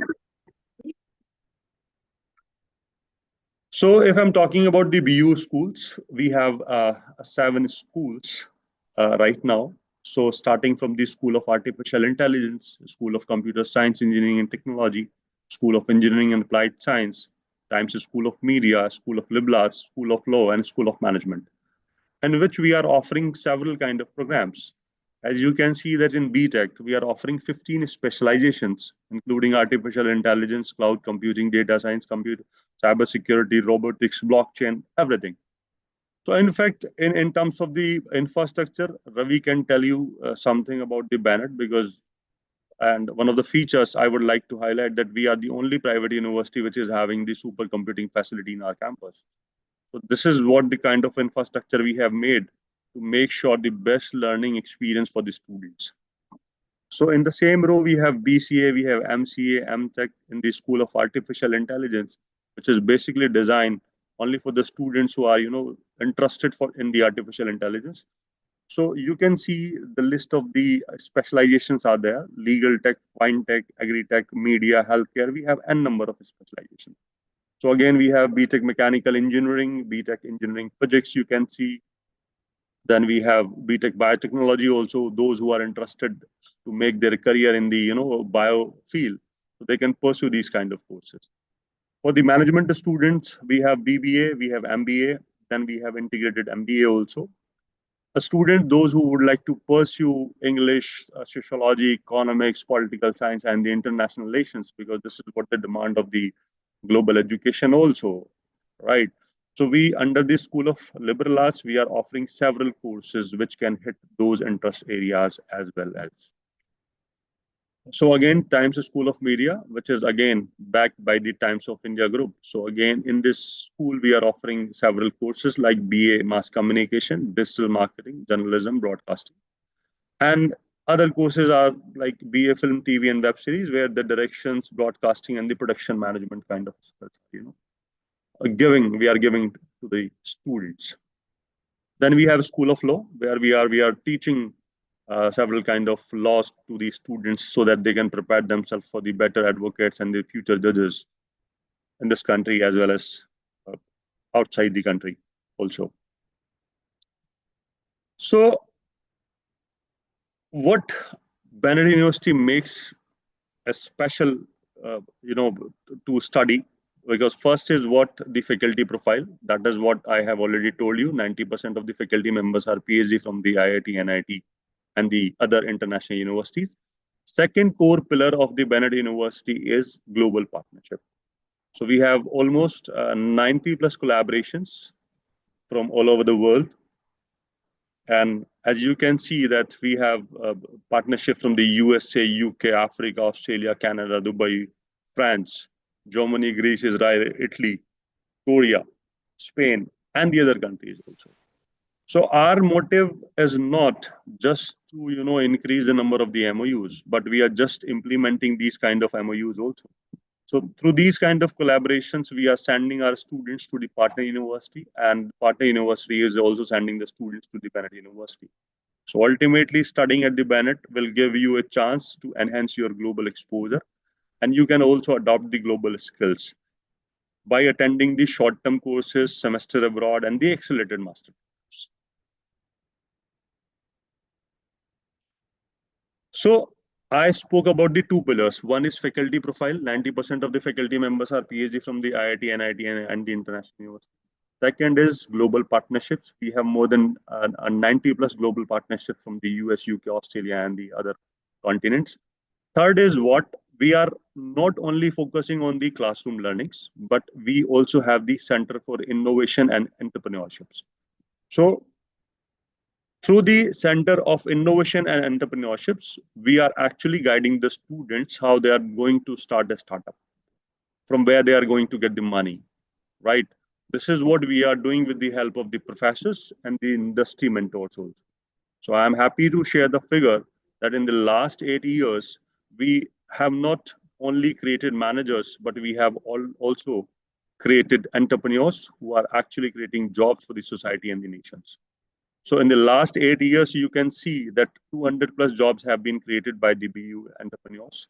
120 crore fundings has been raised by the venture capitalists, 40 plus startups, and the mentor hubs are also there. So this is what are one of the entrepreneurs from the Bennett University, Samyak, and you can see the worth of the this student, 10.16 billion, and ranked 5th largest in the world at the DAFI space. So the last and the most important pillar of the Bennett University is internships and the placements. So because as I told you in the earlier also at the presentation that one of the major USP or the main USP of the Bennett is that our industry connect is very strong. So you can see that 600 plus companies have been tie up with the Bennett University for the internships and for the placements. And you just name any company, and we have the tie up and we have the collaborations for these kind of activities. So key recruiters, you can see on the list that we have Meta, Google, Microsoft, Adobe, Amazon, Deloitte, and the other so many companies are there. So if I'm talking about the recruitment through the school wise, you can see that we have the students who have been placed above the 50 lakh per annum also. So 50 lakh is what I'm talking about in the INR. Then we have the another slab also, 30 to 50, 20 to 30, 10 to 20. So not all the students are going to get selected in the 50 lakh per annum, but yes, we are trying our students should get the maximum, package through the industry and through the other companies. Nipun, sorry, I'll just come here. Sorry, just to make sure that the numbers are, they understand. Bapak Ibu, 50 lakhs per ini LPA maksudnya lakhs per annum. Ya, Bapak Ibu teman-teman. Now 50 lakhs maksudnya adalah 1 miliar, Bapak Ibu teman-teman. Jadi siswa-siswi yang dapat yang gajinya sebelum lulus ya teman-teman. Nah, sebelum lulus mereka dapat kerja dan itu adalah yang pertama, itu kan ada Meta, Adobe, Google, itu mereka dapat lebih dari 1 miliar gajinya per tahun. Terus yang 30 sampai 50 lakh per annum adalah 600 sampai 1 miliar. Yang ketiga adalah 20 sampai 30 itu kan adalah dari 400 juta sampai 600 juta. Ini adalah perusahaan-perusahaan yang diberikan gajinya ke siswa-siswi Bennett sebelum lulus. Dan ada juga yang dari yang 10 sampai 20 itu kan adalah dari 200 juta sampai 400 juta. Yaitu kan ada HSBC, ada Cisco. Terus ada yang perusahaan yang InfoEdge, Dell, Synopsys, mereka diberikan gajinya dari 120 juta sampai 200 juta dan kurang dari 6 lakh. 6 lakh 120 juta itu adalah yang terakhir. Ya, sorry Nipun, go ahead please. So again, in the School of Management also, we have the different kind of slabs. The highest package we have already given. The highest package was 21 lakh rupees per annum, right? So we have included these kind of profiles and we have made these slides to make the students, to understand them that after getting a degree, ultimately the career goal is what to go for the further studies. Though we have the 90 plus collaboration, the student either will go for the entrepreneurships. We have the Center for Innovation and Entrepreneurship, or either the students will go for the internships and the placements. We have the industry connect. So ultimately, the goal of the degree is not just to inculcate the knowledge, but we are actually helping the student in shaping their careers. So like a School of Law, we have an excellent placement in the School of Law also. Then Times School of Media, because again, it is backed by the Times of India group. So all the major companies from the media houses, they are coming to recruit our students for the internships and the placements. So alumni is what infrastructure. I'm sure that Ravi, you have seen our labs, classrooms, and the sports facilities. So you will be better to explain them that we have create this campus to attract so many international students. And facilities, yes, we do have the campus facility, campus accommodation also. So 90% of the students are staying in the campus. Our campus is fully secured, and rooms are equipped with the AC. And we are also providing the 4-time meals, including the laundry and including the other sports facilities. So campus life, you can see. Apart from it, we have more than 40 plus student clubs where the students can, enhance their confidence and they can participate from time to time. And we have the sports facilities. You can see that basketball, lawn tennis, snooker, swimming pool, volleyball, cricket, squash, carom, and the football ground we have in the Bennett University campus. So, because the scholarship is what the main, concern for the Indonesian students. So, I would like to highlight that we are also offering up to 50% scholarship to the all Indonesian students. This is what the merit-based scholarships, and this is what the end of presentation. And I would like to run a small video. If Ravi, you can allow me to share. Yeah, sure, please. Yeah. Is it visible?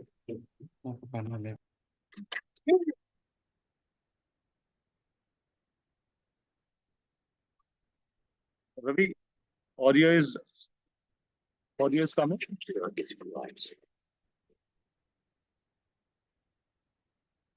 We learned all the right moves here. Ravi, audio is coming. Ravi, audio is coming. Checkmate. Ravi, audio is coming. No, actually, your screen is still frozen. I think you need to reshare it. Okay. Just give me a minute. Yeah, I think stop sharing and then again reshare it with the video. Just.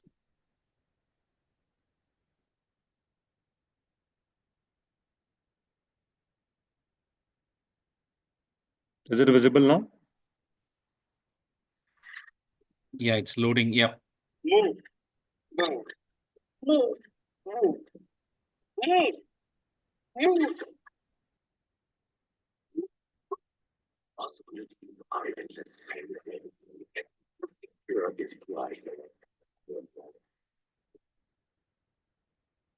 We learned all the right moves here.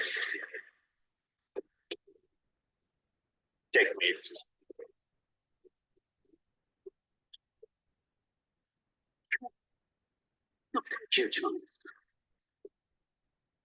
Every step Brings you closer. to your destiny.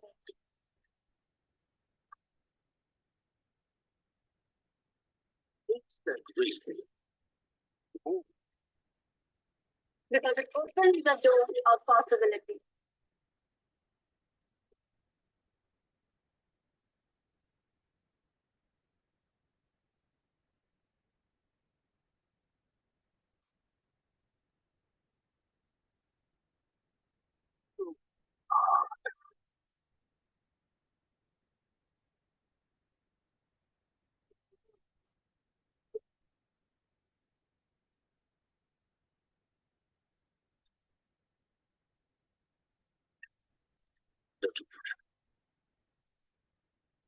We teach you to always move forward, right? Right.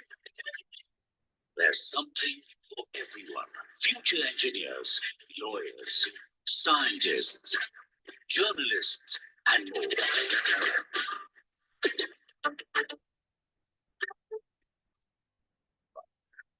This is your canvas to paint your masterpiece.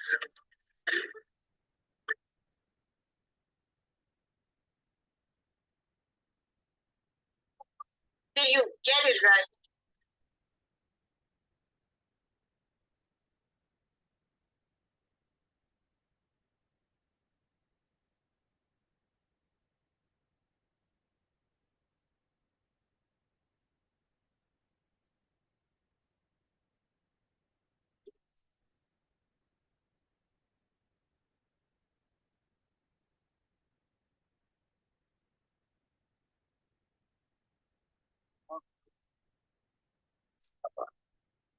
Research, innovate.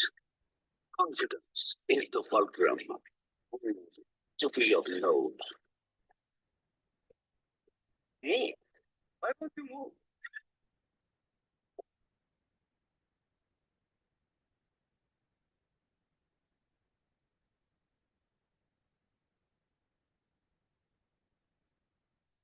Success.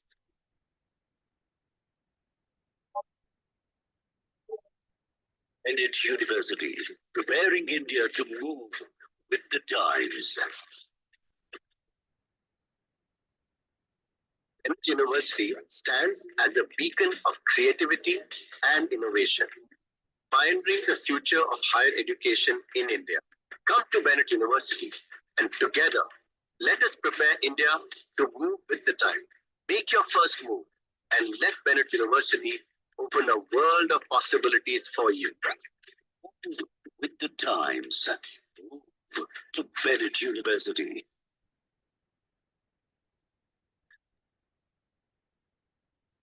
Okay.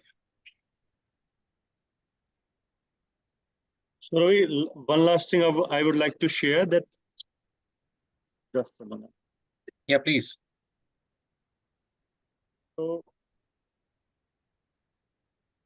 we have already completed our NAC visit last week, right?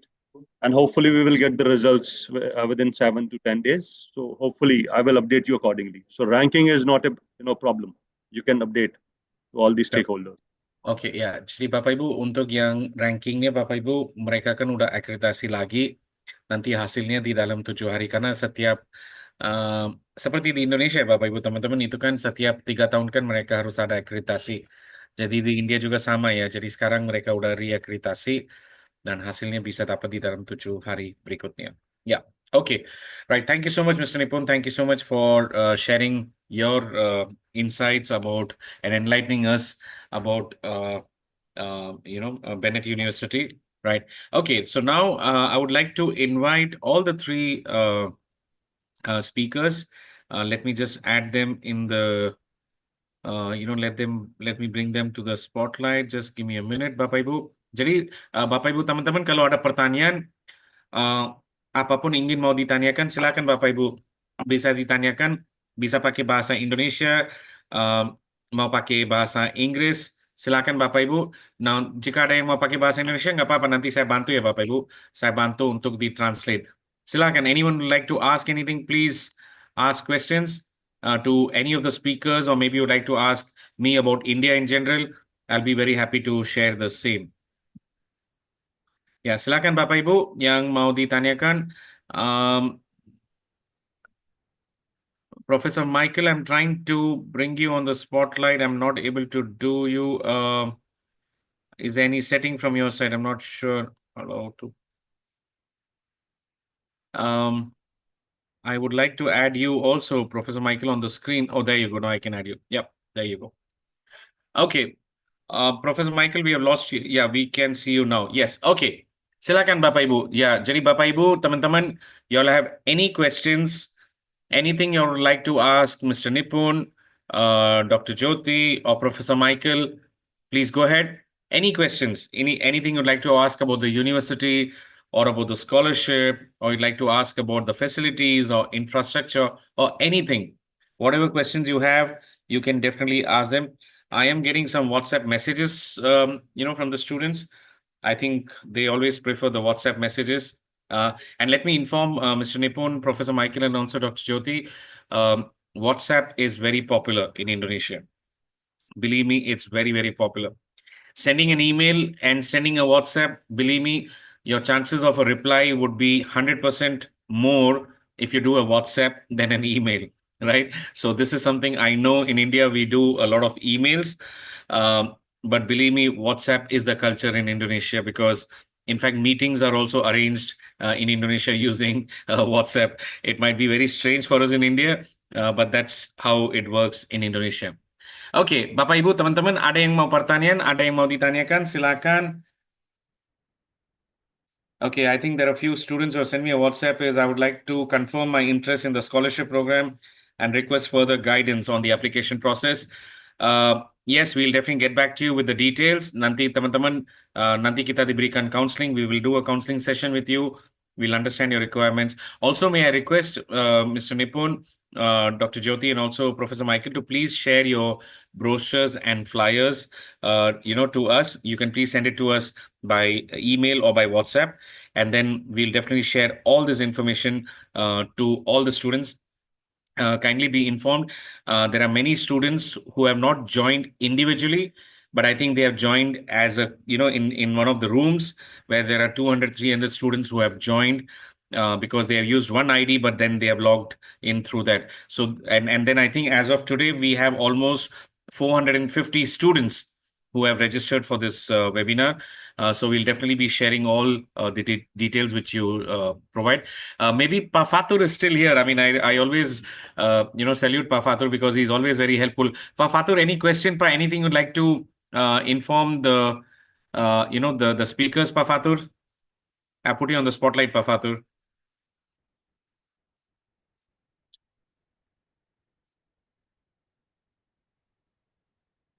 Ya, dan juga teman-teman yang lain, jika ada yang pertanyaan, silakan bisa pakai chat box ya. Bisa pakai chat box atau juga bisa unmute dan langsung bisa ditanyakan. Ya, mungkin setelah Pak Fatur yang mau disampaikan. Ya, silakan Pak Fatur. Pak Fatur, you're on mute, Pak.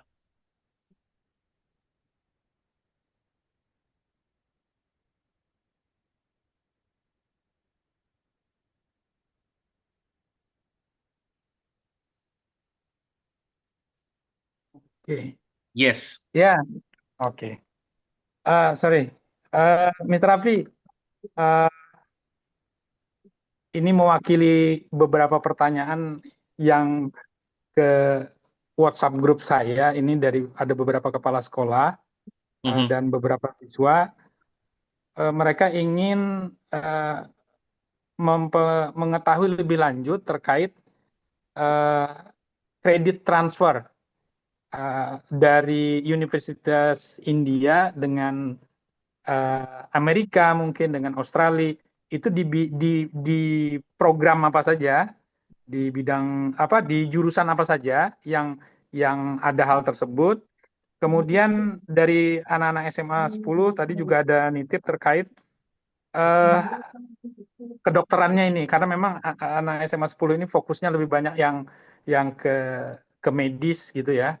Untuk S1-nya, Mr. Raffi, seperti yang ditanyakan orang tua juga, masalah pengakuan terhadap gelar tersebut di Indonesia. Mungkin Mr. Raffi ada gambaran terkait itu, termasuk pembiayaannya, apakah yang dimaksud dengan beasiswa tadi termasuk jurusan-jurusan seperti medis semacam ini. Itu saja mungkin mewakili teman-teman Mr. Raffi dari Kaltim. Yeah, sure. Thank you so much, Pa Fatur.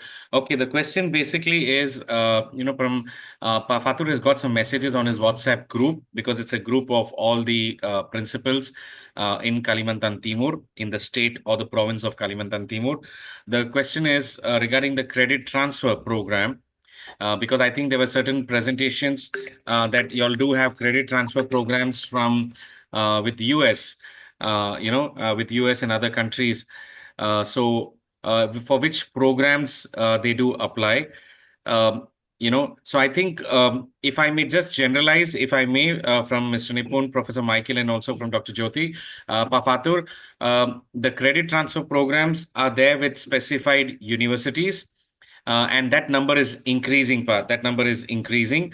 For the details about which program, for example, for which faculty or which program there is a credit transfer program, I think I will ask, Mr. Nipun, also, Professor Michael, and also Dr. Jyoti to please add that information in the PowerPoint and please share it to us so that then we will share this information to all, to all the participants in Indonesia so that they can understand that. But generally, Pa Fatur, what happens is the credit transfer program, there are different kinds of credit transfer program. There's one credit transfer program which happens only for one semester. where students go only for 1 semester or for 2 semesters. But there are also programs which is 2+2, 3+1 programs, whereby students study a part of their education in India, and then they go on to study the remaining part in US, and then they also get the degree from there. Right? Anything, maybe Professor Michael or Mr. Nipun, you raise your hand. Please go ahead. You would like to say something, and then maybe I'll ask Professor Michael also to add on. Yeah, Mr. Nipun, please go ahead. So Ravi, actually, we also have the collaboration with the US University. So our BTech 4-year students can travel to the US after 3 years, right? In the last years, because this is a year we have kept for the summer internships and the trainings. So in the last year, they can pursue the credits from the MS, Master of Science from the US, right? A few of the credits can be completed in the last years of the undergrad. And in the next 6 months or 1 year, the student can, complete the remaining credits accordingly. So ultimately, without losing 1 year in the 5 years or the span of 5 years, the student can get the undergrad and the masters from the US.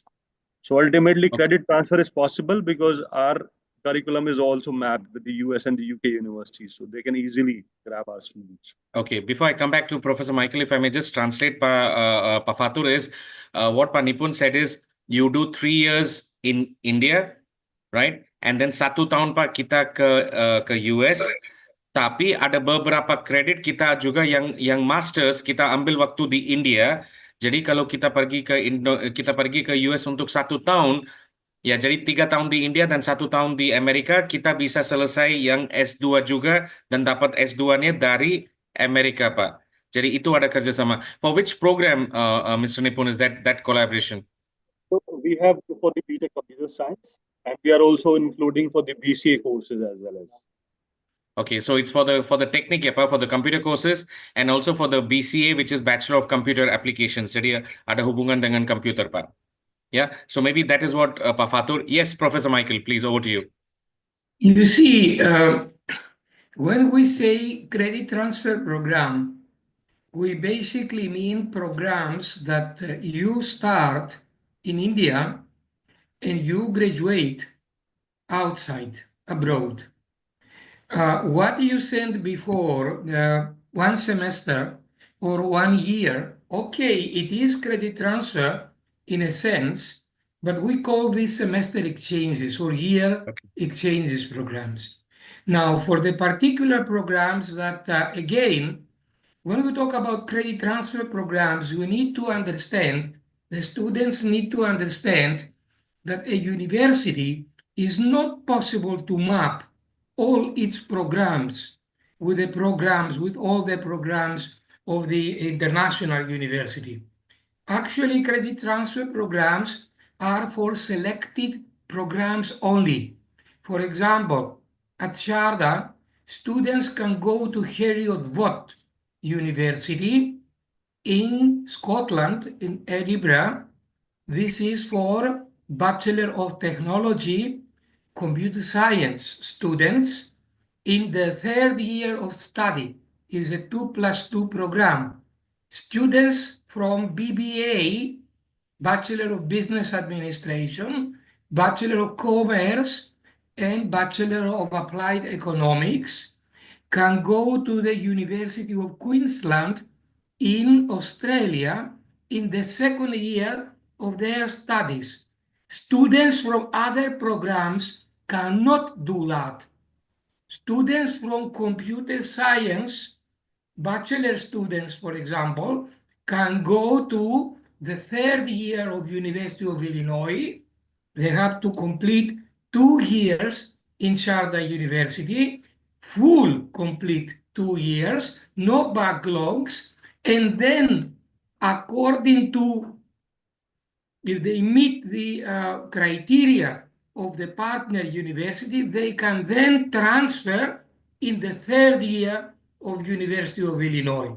The decision whom to accept, because we need to make this very, very clear to the students and advise them correctly and precisely, it will depend not from us, not from Sharda University, or not from any other university, but it will depend by the partner university.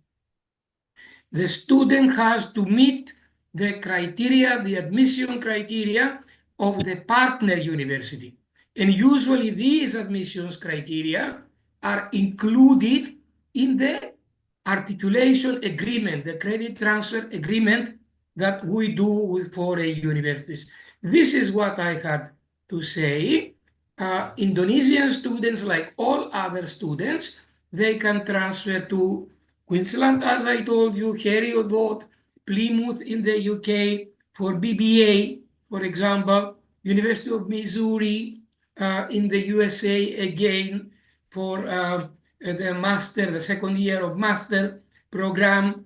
There are several programs, but we have to take into consideration not for the whole programs. Credit transfers is a lengthy process and is usually done for 1, 2, or the maximum 3, 4 programs, no more. It will take ages to map everything in a university. Thank you very much for your time. Yeah, thank you so much, Professor Michael. I think, Professor Michael, definitely, sir, we do understand the process is quite lengthy. It's not easy for all the programs. But I think what Pa Fatur was trying to ask is if that information can be provided with which universities and for which Sure. programs, there is a credit transfer program, because I think it seems like the credit transfer program is interesting to a couple of principals in Kalimantan, Timur. Maybe that's probably would motivate the students not to go for 4 years directly to America, but maybe for 1 year or 2 years in India and then followed with America. I think he's looking at a transitionary program whereby 1 or 2 years in India and then they can get the degree over there. So I think that's what is the question. So if you can just share those details in the PowerPoint or maybe by WhatsApp, then I can forward those details to to Pa Fatur, and he could help us in sharing that information to all the other principals, in the province of Kalimantan Timur. Right. I think that was one question. So I think, Pa Fatur, it's clear, that not all the programs have credit transfer, few programs, but the details we will share with you, from different universities with which program they have, a credit transfer program, and then we can do that. The second question, which we received from Pa Fatur, is regarding the medical program, is regarding the doctor program. It seems that SMA Negeri 10 Samarinda, the school where Pa Fatur is the principal, many of the students are actually interested in doctorate programs. They would like to be medical doctors, right? So I think the question what he asked is that will a doctorate program, like for example, if a student from SMA Negeri 10, SMA N10 Samarinda students would study in Sharda, because I believe the medical program is there at Sharda University. Now, will that degree be accepted? Will that degree be recognized in Indonesia? I think that's the question which Pa Fatur has asked. Professor Michael, any thoughts on that? You see, our medical programs are actually regulated by the Medical Council of India. And as per my knowledge, the ministry in Indonesia is recognizing the Medical Council of India. So I see no reason why the programs will not be recognized in Indonesia. Now, if Indonesian government, the ministry, of course, has some special exams for students that come from outside, that they have taken their courses outside, which happens to my country in Greece, for example. Even if you study in US, you have to take a couple of exams as equivalent, actually. This is something that I'm not in the position to know. But generally speaking, yes, the Medical Council of India is recognized by the government of Indonesia. Okay. I think, Pa Fatur, that was there. But I think, Pa Fatur, if I may share my experience here about Indonesia, that even though, India is a part of the Washington Accord, all the degrees in India are recognized all over the world, including Indonesia, especially to programs like doctorate programs. every country, I think they do have certain restrictions. They have certain limitations. What they do is, I mean, this is just my opinion. I mean, based on my experience, I might be wrong, but if I may just share here is, they do accept the degree, right? They do accept the doctorate program, but they would ask the student to come in Indonesia and practice for 1 year in the local hospital. So the degree is accepted, but there is a condition. The condition is, when they come back to Indonesia, they have to practice in a public hospital in Indonesia, so that they get familiar with the terminologies and with all the the jargons of Indonesia in the hospital, in the hospital sector, and then the degree would be formally accepted and they would be recognized as the doctorate program. So I think this is just not in Indonesia, but all over the world. I think especially when it comes to doctorate programs, this is one thing, is that yes, the degree is recognized, but when you come back, you need to have some practical experience. And I think in Indonesia, it is 1 year additional practical experience in Indonesia, Pak Fatur. This is my experience based on, a few discussions. I hope that's clear, Pak Fatur. And, right? Okay, clear, Mr. Rafi. Right. Thank you so much, Pak Fatur. Really appreciate that, Pak. Okay, any Welcome. other questions? Yeah, any other questions, Bapak Ibu? Any questions anyone would like to ask, or anyone would like to say something? Okay, I just received a message from Pa Jasni that there are a lot of things he needs to discuss. I think there are a lot of things to explore. I think, yes, Pa Jasni, he has a meeting, but I'll definitely catch up with you in Jakarta, Pa, and we'll definitely have a meeting and we'll discuss further detail. Yes, Professor Michael, please. I have a question for the students, Okay. and this is for them to think about it. Why you want to study in India? If you want to study in India, you have to do some research yourselves. Why? Why? I'm actually asking all the students. Okay, You so have to find out why you want to study in India. Okay, teman-teman, ada yang siswa-siswi yang Professor Michael tanya, why do you want to study in India? Anyone would like to share your views? Any of the students who are joined, you can answer in the chat box, or maybe you can unmute yourself and you can also answer this. Anyone would like to answer? You will get a special scholarship. Sorry, I'm joking. I'm not being serious here. Okay, anyone? Ada teman-teman yang ingin mau dijawabkan, yang Professor Michael ditanyakan, kenapa? Why do you want to study in India? Anyone would like to answer this question? Pakai bahasa Indonesia. If you want to use the local language, please, doesn't matter. Then I will help to translate it. Doesn't matter. Anyone would like to answer this from the students? It's actually lunchtime, Professor Michael. I hope you would have asked this question a bit earlier. Especially Kalimantan Timur is 2.5 hours ahead of India, and actually it's already 1 o'clock there. I think students, they generally have their lunch at 12 o'clock. It's now past 1 o'clock, so I think they're rushing to eat. Right.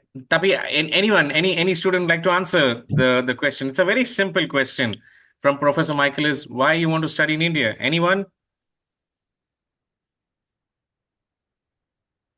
Okay, can I answer the question then?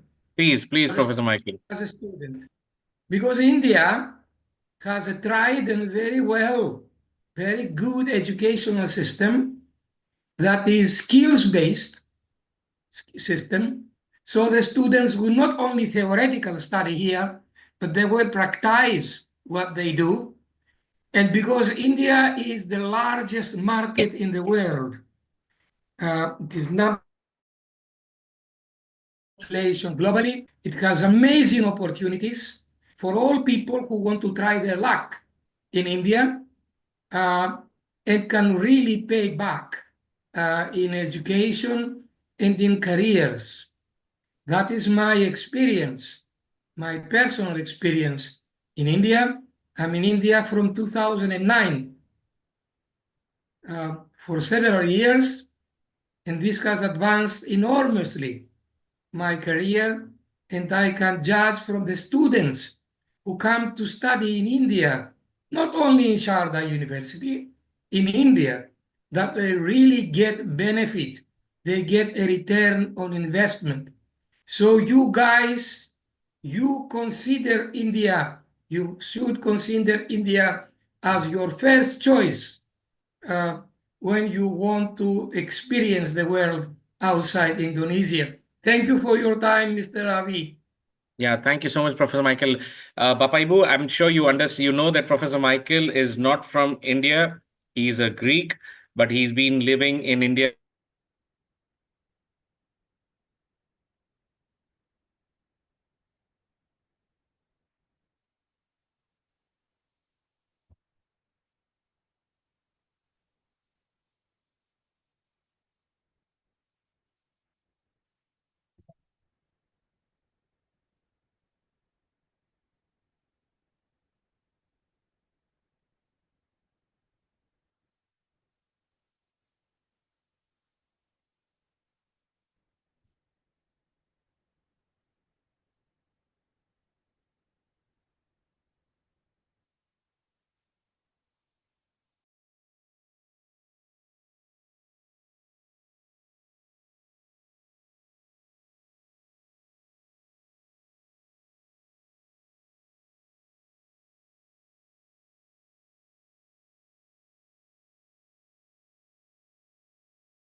Yeah, sorry everyone. I think there was some technical issue. So sorry. Yeah, so I was just saying is di India ada banyak peluang ya Bapak Ibu teman-teman. Ada banyak peluang untuk yang skill based karena belajarnya bukan teori tapi adalah praktek.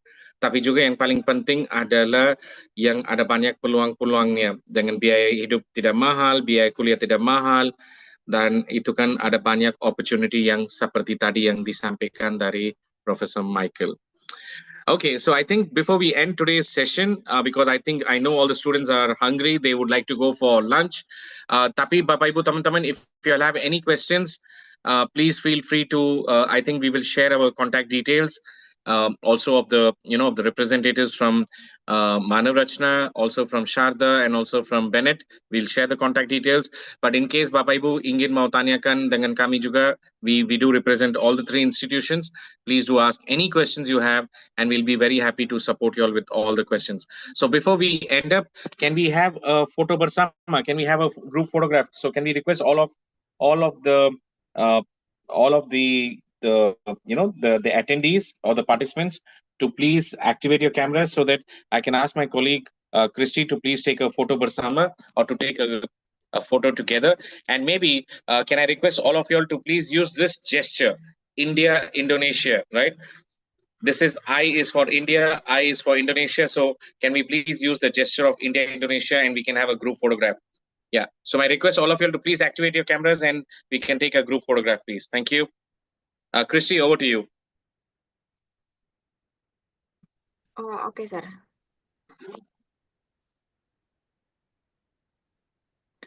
Okay. 1, 2, 3. Okay.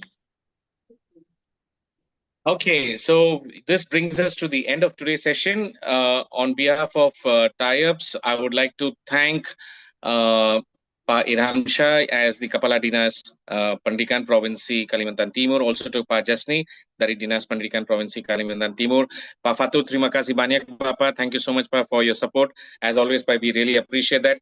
I would also like to thank our speakers, Dr. Jyoti, Professor Michael, and also Mr. Nipun. Thank you so much for your time. Thank you so much for sharing your wonderful insights about your respective institutions. And also, Thank you so much to all the participants and also to my team member Chrissy and also Kanaya, who has been helping on the YouTube. Thank you so much. And also to all the beloved students, parents, and teachers from Kalimantan Timur. Ya, kita harap Bapak Ibu, today's session is just the beginning. I know this is the first time we have had an online webinar with the scholarship program for Kalimantan Timur. One request, if I may share here, I think Pa Fatur did mention, sorry if I may just put it here, is that especially for SMA Negeri 10 students, Prof. Pa Fatur asked if we can have a special session, a webinar session for the students of SMA Negeri 10 Samarinda separately. He would like to have a socialization, a sharing session like this, especially for his students, so that students can get more information and more focus. So for that, we will come back to you all regarding. Parents and alumni, Mr. Ravi. Okay. Yes, Pa. Sorry. Thank you, Pa. Yeah. So that separate session will be attended by all. I think there are 300 plus SMA Negeri 10 students from grade 12, and also will by the alumni. SMA Negeri 10 Samarinda, one of the popular. There will be many parents, there will be many students, alumni who also will attend that. So for that schedule, I will come back to you, Professor Michael, Dr. Jyoti, and also Mr. Nipun. I'll come back to you all and we'll schedule that up, right? So once again, terima kasih banyak semuanya. Sampai selamat siang. Salam sehat semuanya. A very good afternoon to you all. Please take care and may God bless all of us. Thank you. Terima kasih. Thank you. Thank you. Nice meeting you all. Thank you, everyone. Thank you, Raviji. Thank you, Mr. Thank you, Fatur. Prof. Thank you. Okay. Nice meeting you, Jyoti ma'am, and Michelle. You. Yes, Michelle. How are you, Nipin? Yeah, ma'am, I'm good. I will meet you. Pleasure meeting you both. Looking forward to meet you at some other platform. Definitely. It was pleasure and honor to share the platform with you. Looking forward to meeting you. Thank you. Thank you, Raviji. Bye-bye. Take care. Bye. Thank you, ma'am.